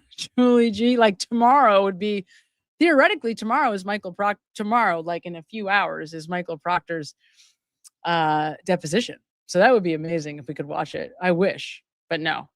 I Got a Bad Feeling sends $49.99. Oh my God. Thank you so much, Got a Bad Feeling. Samantha, thank you for bringing us together week after week to fight for justice for John and bringing light to injustice. Love you so much. Saying thank you is never enough. Thank you so much, Got a Bad Feeling. Thank you so much. It means so much. I don't even know. I don't even know what to say. You guys are way too kind. Way too kind. Like I always say, I'm gonna be here doing this stuff, whether anyone's ever here to listen to it. It's just like what I'm gonna do anyway. Even if I'm by myself, I'm like, oh my God, I can't believe what Allie just said. You know, I'm just like such a nerd, right? Such a nerd. At Camp Bell Karen 3 became a member. Welcome at Camp Bell Karen 3. Thank you for being here. Thank you for being a member. You guys are amazing.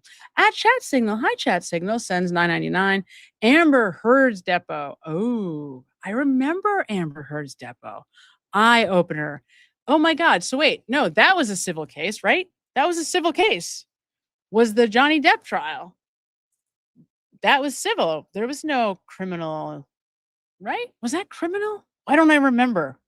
Somebody help me with that. I don't remember. I only saw the end of that trial. I did not follow it from the beginning.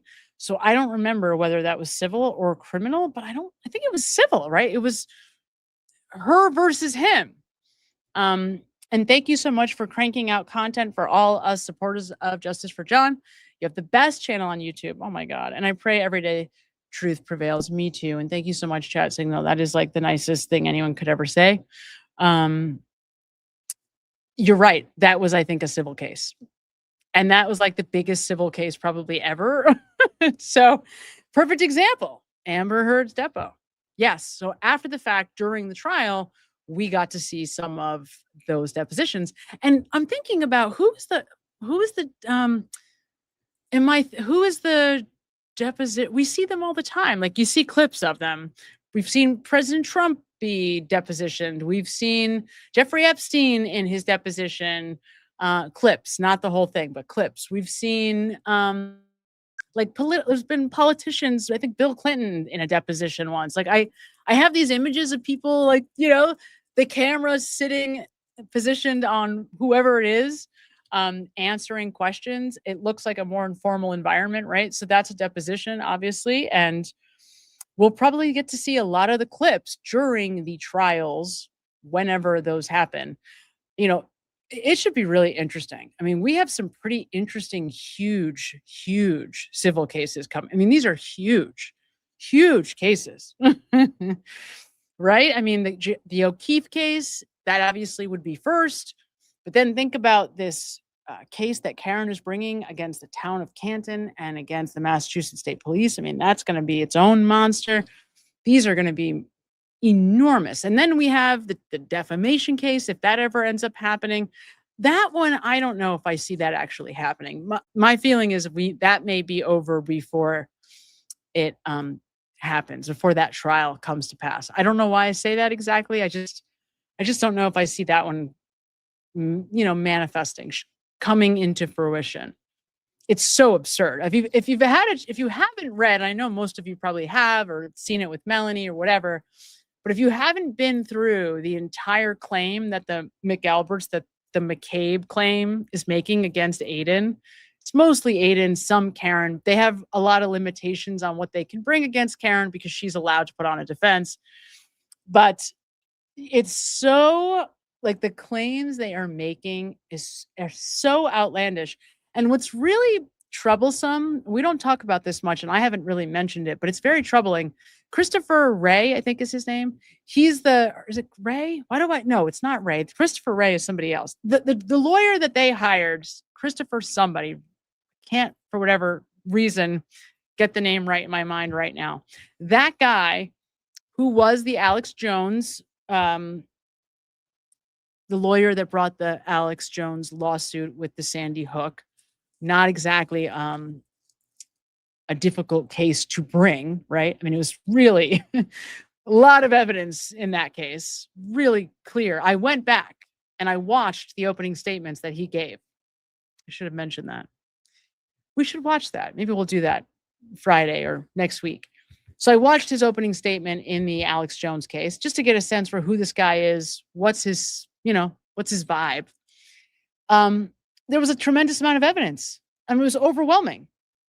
But his whole thing is like, I'm the justice warrior. Like, that's his shtick. That's how he, puts himself out there. Like he's this, I don't know, lawyer for justice. So it's pretty absurd that these guys are hiring him. Very intentional, but very, very absurd. And I do think, and I know Melanie pointed this out, Colin's lawyer, not the guy I'm talking about with the Alex Jones case, but the guy that showed up in front of Judge Gilday and was talking about Colin. And he made that comment about the two realities.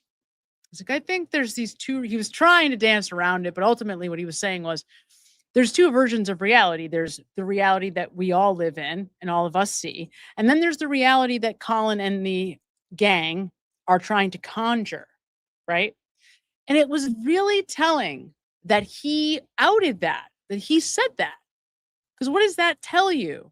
It tells you that that lawyer understands completely that this reality that he's now part of shaping is different from ours.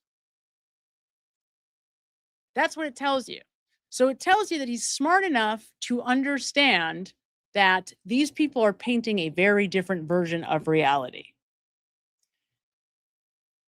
What does that mean? I don't know enough about him to say, but I know it means that he's aware that the version of the story that him and his little gang that Colin is putting forth in the world is extraordinarily different from this larger movement of people who look at the injuries to John O'Keefe and have a brain in our head enough to say, no, that's not what it looks like when someone is hit by a car, right? Not to mention that it was proven in court, proven with physics, that if John was hit by the car traveling at the speed in the way that they are suggesting, the injuries that John got, number one, would not have looked like they do. There would be broken bones. There would be a bruise. And number two, that taillight would not have been destroyed like this. What was the last speed that the ARCA people got up to? Was it like 28 miles per hour? It was like the highest speed that they went at, which was over what the Commonwealth was claiming that Karen got up to. But the highest speed that they tested, still the diffusers were intact in the taillight. Because the Massachusetts State Police officers that broke the taillight are so incompetent, are so just brain dead, that they had to overshoot the mark, just like Proctor tells us in his text messages, right? What was it that he says? Let me bring it up. Let's see. Oh, here it is. How nice. They're right here.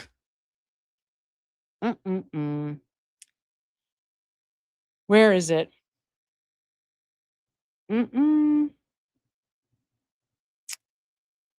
Hold on. All the powers that be want answers ASAP, right?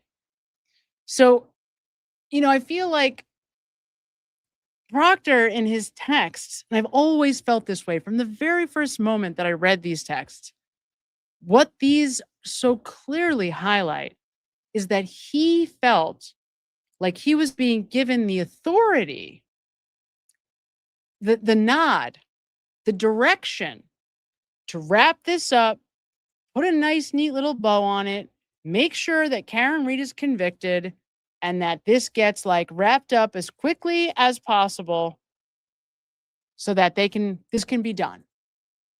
And they, in their brilliance, were like, okay, that means we better bash out this taillight and throw it down on the lawn to make it really clear that Karen Reed hit John. There's only one teeny little problem with that plan. And that is John O'Keefe doesn't have a bruise on his body below his neck. That's the only problem. Whoops. But that's like exactly what you would expect from this moron. Like, what would you expect? This is exactly what you would expect. If you knew nothing about the situation, but the kind of person that Michael Proctor and Yuri Buchanan are, Brian Tully, of course, or Michael Morrissey on top of them, of course, this is what they're going to do. It's so stupid. It couldn't be more just transparent. They didn't even I don't even know that they ever went to put the taillight on the lawn. Like, I think they probably just broke out the taillight, threw it in bags, put on dates on the bags, and then we're like, oh yeah, we went and looked in the snow. You know, it just revealed itself as the days went on. Like, did anyone ever see them at 34 Fairview picking up taillight? I can't with these people. I just can't. I mean, they're telling us.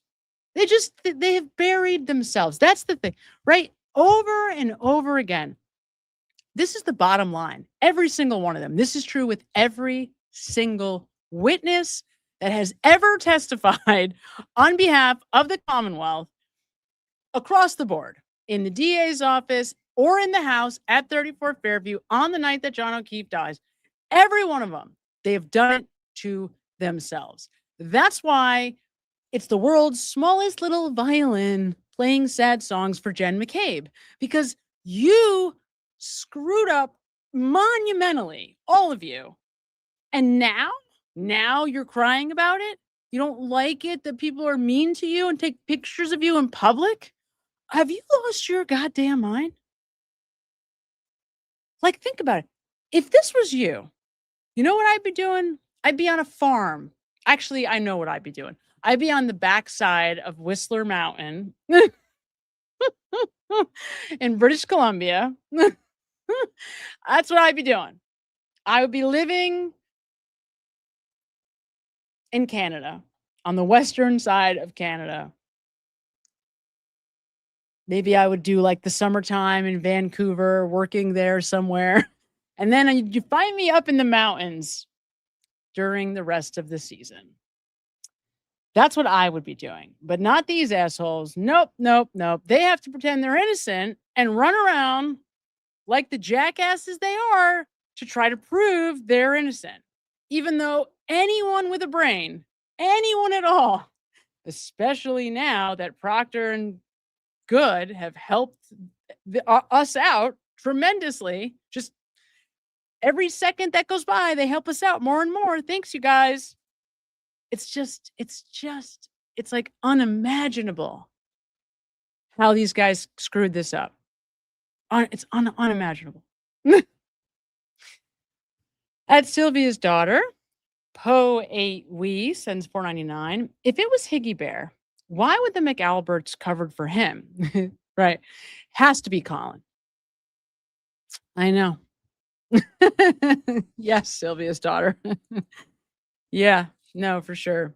I think, yeah, right.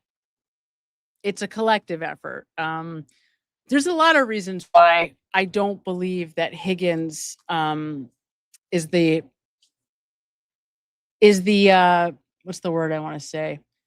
Is the fatal blow. I don't think it's Higgins that delivers the fatal blow. I think it has to be Colin. And for the exact same reasons that you're pointing out. It doesn't make sense if Higgins is the only responsible party. Now, people will say, to your point, Sylvia, well, Brian Albert would have had a lot of culpability because of the dog. In Massachusetts, there are strict laws about dogs and homeowners or dog owners, that the dog owner is responsible for whatever damage that the dog does. Okay, maybe, but it still doesn't feel like that explains it all, right? And the thing that you have to keep coming back to with Colin is that there was no report. Like, the only reason that anyone ever told the truth about Colin being at the house at all is because Scanlon went to Yannetti and said, homeowner and nephew, not Colin, but nephew. Now, Brian Albert has several nephews. So they had to deduce it was Colin. Not only that, they had to deduce it was Colin and guess right. They had to get it correct enough to where when the grand jury comes down and they call him to testify, or they call others to testify, all of a sudden people start telling the truth that Colin was in the house. Right? So it's interesting because theoretically, if it were up to this group, Michael Proctor, Tully, Buchanan, if it was up to the cops or the people in the house, none of us would know the name Colin Albert. And we probably wouldn't if it wasn't for Scanlon. Gotta love Steve Scanlon, right? He's got balls. Gotta give him that. I mean, this is somebody who's known Brian Albert like his whole life. You know, you don't see a lot of other people coming forward like that. And I'm sure that there are countless people that could have. Right? Even if it was theoretical, even if it was just based on my common knowledge and common sense understanding of who Brian Albert and his nephew are, in the same way that we could argue whether Scanlon had information that was insider info or not, I'm sure there are countless people that could have done the same thing and did not because they were scared. I got a bad feeling. I think I just read this. I think I did. Am I going backwards? Did I read this? I think I did. Pretty sure I did. Sorry, you guys. I got a little bit lost. Here we go. At Kit Gracie is a member for 7 months. Hi, Kit Gracie. Always thankful when I'm able to make it, but far more grateful to have all your hard work filling in so many gaps to make it make sense. Thank you so much, Kit Gracie. I like when things make sense too. I have a real problem when they don't. That's like, I swear to God, it's like my main motivation in life is to make it make sense. Because when things don't make sense, it's like I can't sleep, I can't like eat. I have to make it make sense. It's really diagnostic, I think, but I understand completely. At Kate from Rhode Island. Hi, Kate from Rhode Island sends 199. Goose Saturday, your advice. Say I'm going to Boston shows. I think you are asking about advice in Boston. I would be a terrible person to give that advice. So I'm going to default to others in the chat who know a lot more about Boston than I do. Like, I know when I am in Boston, like where the spots are to go, but I need to be led around. Like, I don't know it well enough to like, give you the spots that I know. But please, when you go, have fun and come back and share what you learn with all of us. Please, please. At Classic Carolyn became a member. Welcome, Classic Carolyn. For all our new members, don't forget, Friday is our next members only live. At Love from Tejas is a member for 4 months. Hi, Sam. Love your work. Need your skincare regimen. Gorgeous. Thank you for exposing the truth. You got it. I got to figure out how to do that. I know Melanie posted. I got to figure it out. I will figure it out. I have to just take the time to do it. I promise you. I promise everyone I will. I will. At your dad's favorite mom. Hi, your dad's favorite mom. Sends 499. Tully would know better than anyone that, that Proctor is willing to plant evidence. Tully trained him. Oh, yeah. I mean, these guys, when you see that video, that's part of why I wanted that video in there of them arresting Aiden. And you see Tully and the satisfaction on his face. I don't know who the actual arresting officer was. It was clear that guy was not really involved, in what was going on. He was just the arresting officer, probably a local, officer. And then all of a sudden you see Tully. Could you imagine? You just get such a clear understanding of what was happening, right? Aiden is shook to his core. Like, what the fuck do you mean you're arresting me? And, shook. I mean, you could tell he was shook. Like, what? What do you mean? And then he turns around and who does he see standing like all smiley right in front of him, with his like police vest on, but Brian Tully. Like, ugh, could you imagine? Make me vomit.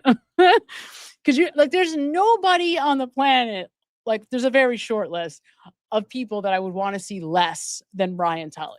Like, this is like, he's just the worst of the worst of the worst is Brian Tully. The worst of the worst of the worst. And by the way, that guy was training other police officers.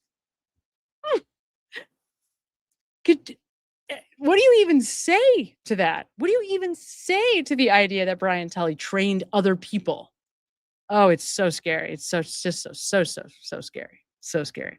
At CC Headband Cupcake Law Nerd. Hi, CC sends $19.99. Won $100 on a scratch ticket tonight. Yay! Good for you.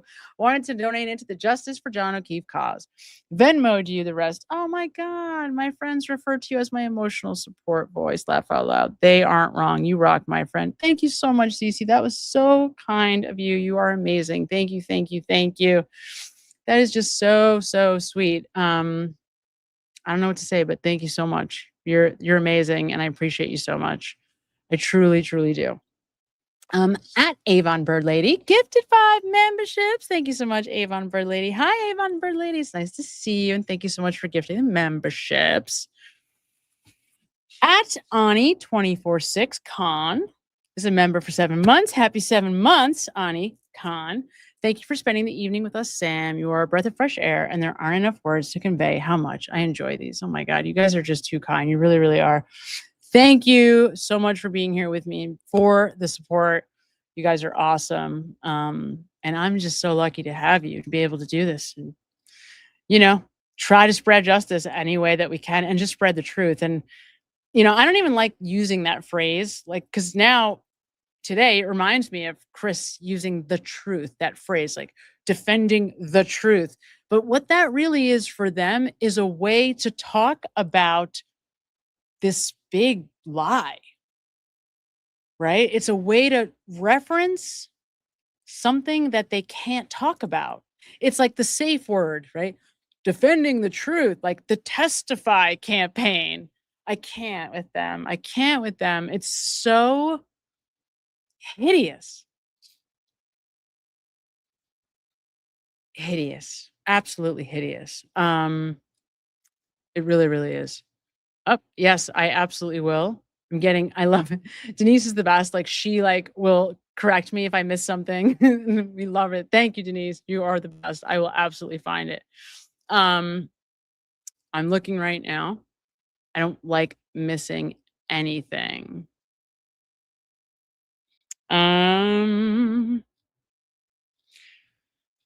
I'm looking. If I miss somebody, I am looking for you. I don't know who I missed. If I missed you, I'm so sorry.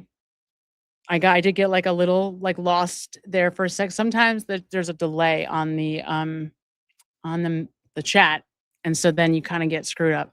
So if I missed you, I am so sorry. I will find you, I promise. I don't see any that I don't recognize. Feel like I sent all these. Feel like I got these. Did I really miss somebody? I'm looking. I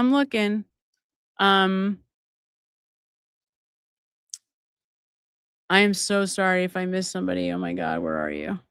I will find you, I promise. I'm looking.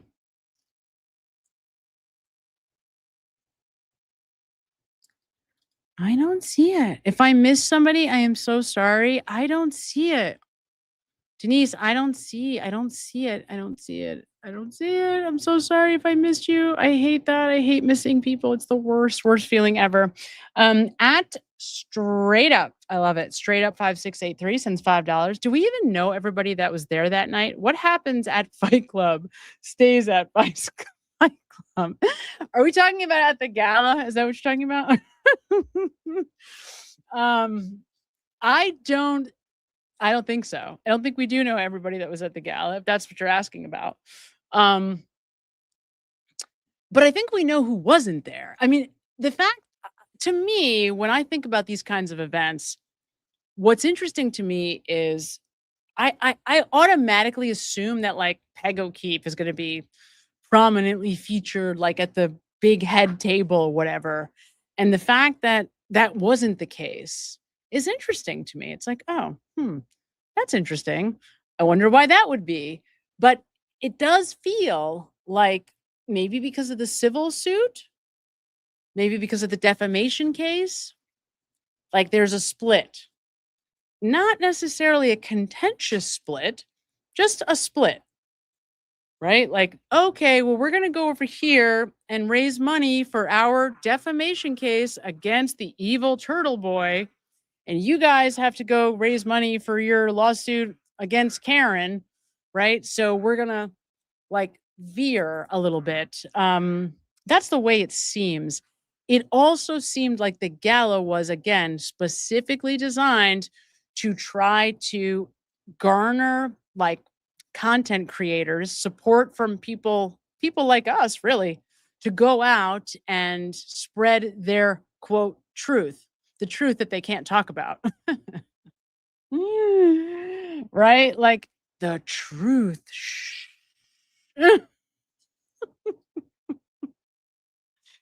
Oh my God. I mean, what do you expect? What do you expect? Somebody in the house killed John O'Keefe. What did you think was going to happen? You just thought that no one was ever going to know? You trusted Michael Proctor? Whoever that was, I mean, clearly made a enormous miscalculation. Like, worst choice ever for people to be in charge of something, maybe of all time. Like, if you care about the outcome, probably Michael Proctor wasn't the hand-picked best option. But somebody thought different. Oh my God.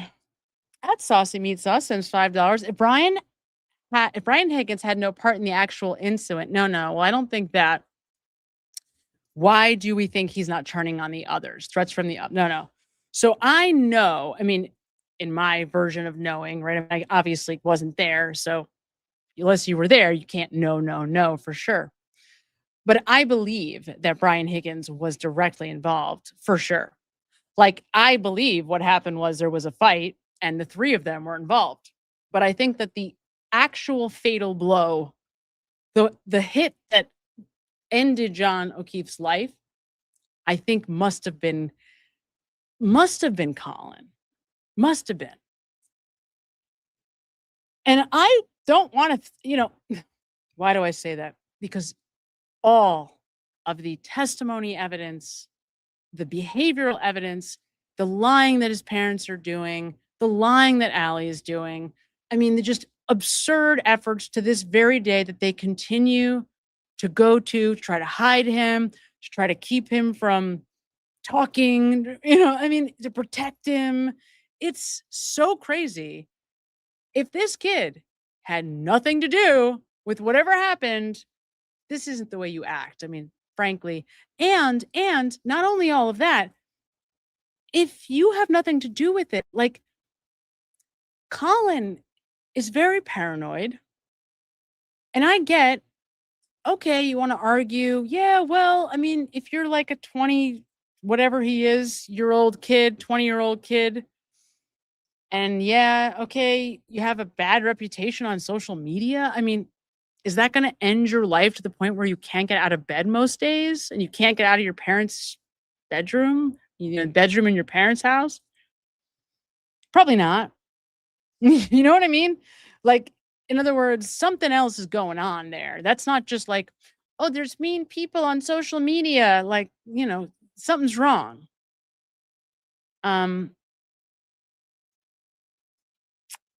Yeah. So to me, that all three of them are culpable. They have to be. And not only that, I mean, all three of them are culpable, but then there's a whole other series of crimes that all of these other people are now involved in, because there's got to be a conspiracy. There's just no way around it. Like, here's the thing. There were X amount of people in that house when John walks in. That's it. I mean, there's X amount of people in the house when John walks in, and all of those people are there when this happens. There's there's nothing happening in the backyard or on the side of the house. Like, they're not in the garage, they're not in the attic. Like, everybody saw what was happening. And the reason that we know that is because Julie and Sarah were leaving the house at the same time. If Ryan hadn't been coming to pick them up right at that moment, we might not know that. In other words, part of why we know there are all these witnesses is because Sarah and Julie were literally like in the act of walking out of the house. She had just texted Ryan, said, okay, we're ready to go.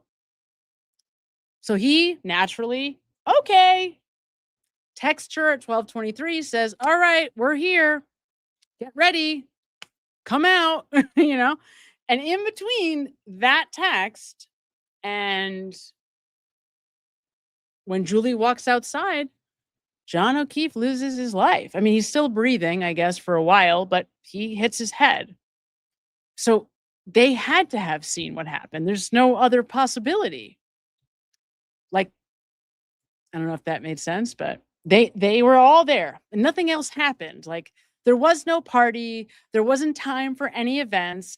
Jen and Matt show up at 12:18. They walk into the house. 5 minutes later, somewhere between 3 and 6 minutes later, John O'Keefe loses his life. That's it. That's what happened. That's why none of the witnesses can tell you anything at all about what happened in the house, because nothing happened. There was no time. There was no time for events to take place. There was no after party. They were all just arriving back at the house, and within minutes, John hits his head. So, and you know, I know like Vince likes to minimize this issue between Colin and John, and it may not have been a big thing. I don't think it was, but I think from Karen's view, and now we finally do have that, because in the legal filing that she just last filed, she tells us, no, what was that from? What is that from? Is that from the legal filing? We have, though, what Karen's version of what happened now is. Like, she tells us. And it's essentially the same thing that, you know, certainly that I'm saying now. It's very, very close. Higgins was involved, Colin was involved, and Brian Albert was involved. I mean, I think they're all involved. But then there's a cover-up, and that involves everyone. That's the whole house. To me, that's all of them. That also, because they testified, that also involves Tristan. It also involves Allie, because these people commit the crime of perjury in support of an alibi for their loved ones. But I don't think that I don't think Allie was ever there. And I don't think Tristan was ever there either. Tristan is, you know, don't even get me started. I love Tristan. He's like my favorite person. You should go back if you haven't seen. A long time ago, like last year, I did an analysis of Tristan and I had not seen it before. So you're getting like my raw reaction to to Tristan's testimony for the first time. I was dying. I could not believe what I saw. I couldn't believe it. I was like, this is not really happening. I mean, Tristan has nothing to do with this case, is like the most insignificant witness ever. And he is terrified. He's so scared. There's like, literally, you can see the fear like emanating, like the South Park character Tweak. It's like you can see the fear coming off of Tristan. It is too funny. If you haven't seen that, you have to go back and watch it. It is, it's truly like absolutely hilarious. It really, really is. Yeah. So that's like that would be I don't know if that answered your question, but that's my sort of general sense on who the like levels of responsibility. At Melly Girl sends $5. Their motto is defend the truth. when we defend like a goal, we protect the goal. Maybe they are protecting the truth from coming out. I like that. I think that's a very fair way to say that. Absolutely. Yeah. Defend the truth. Yeah. 100%. Yeah. It's really interesting how they're using that word, right? It's like their way of communicating to each other almost without talking about what really happened. And it's very interesting if you go back and you listen to that hidden audio, the entire their sense of injustice has been rerouted to Aiden Carney, which is just the fact that there's even like equivocating between John O'Keefe's death and Aiden Carney blogging about them is I don't even want to get started on how silly that, right? I mean, think about that. Like, come on, guys. Like, get it together. At Saucy Meat Sauce says $5. I agree, all 3. And now all 11 plus. I wish we could find some of CA's friends to speak about how he was acting and changed.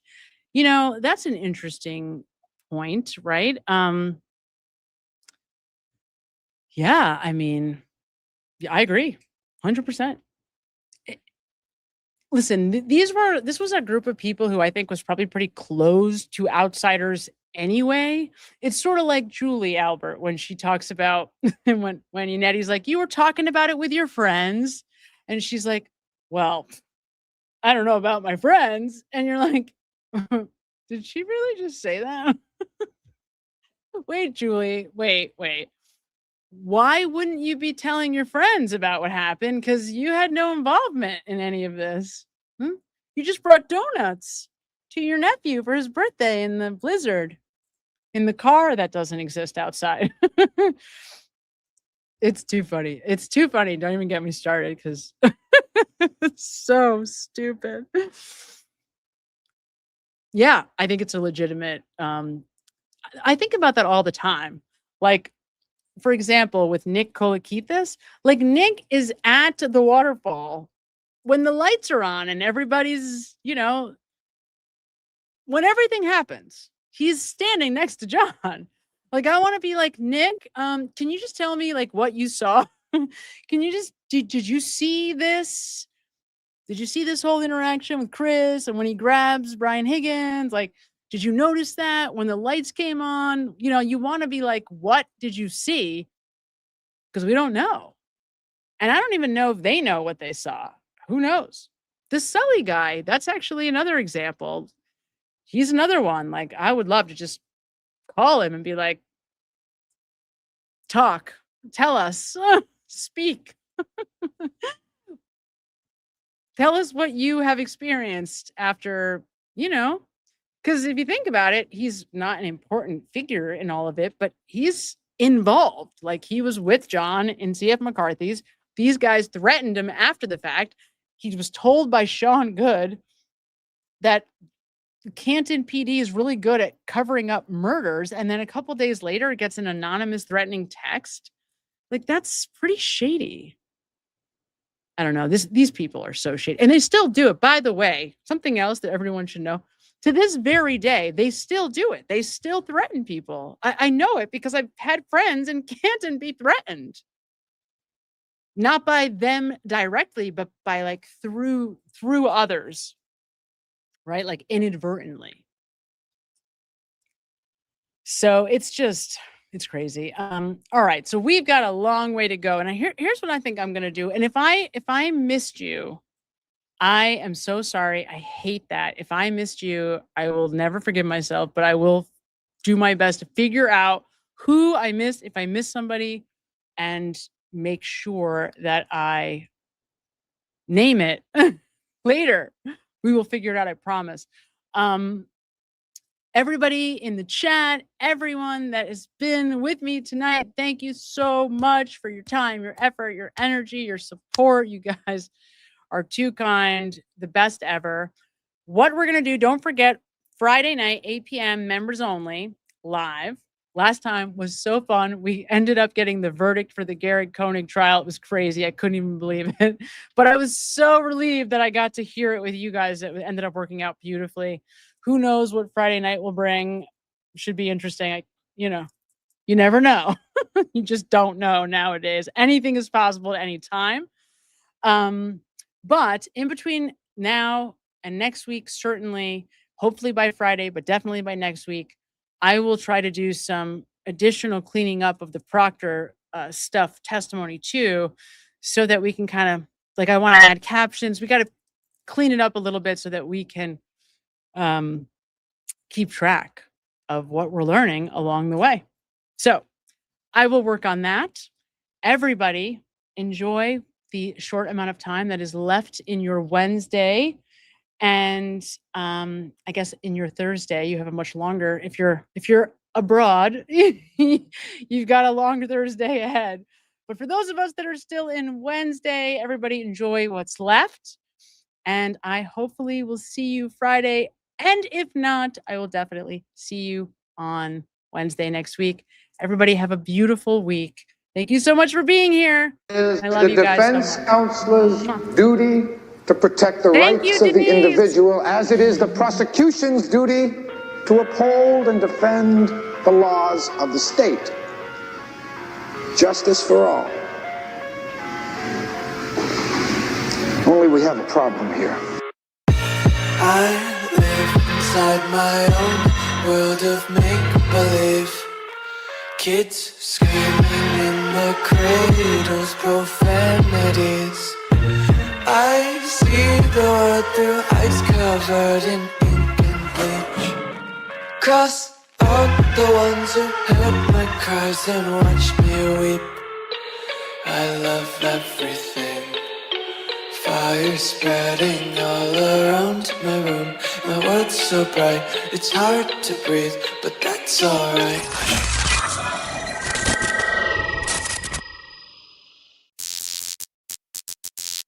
This is me reminding you once again to like the video, like this video, like the video, like this video right now.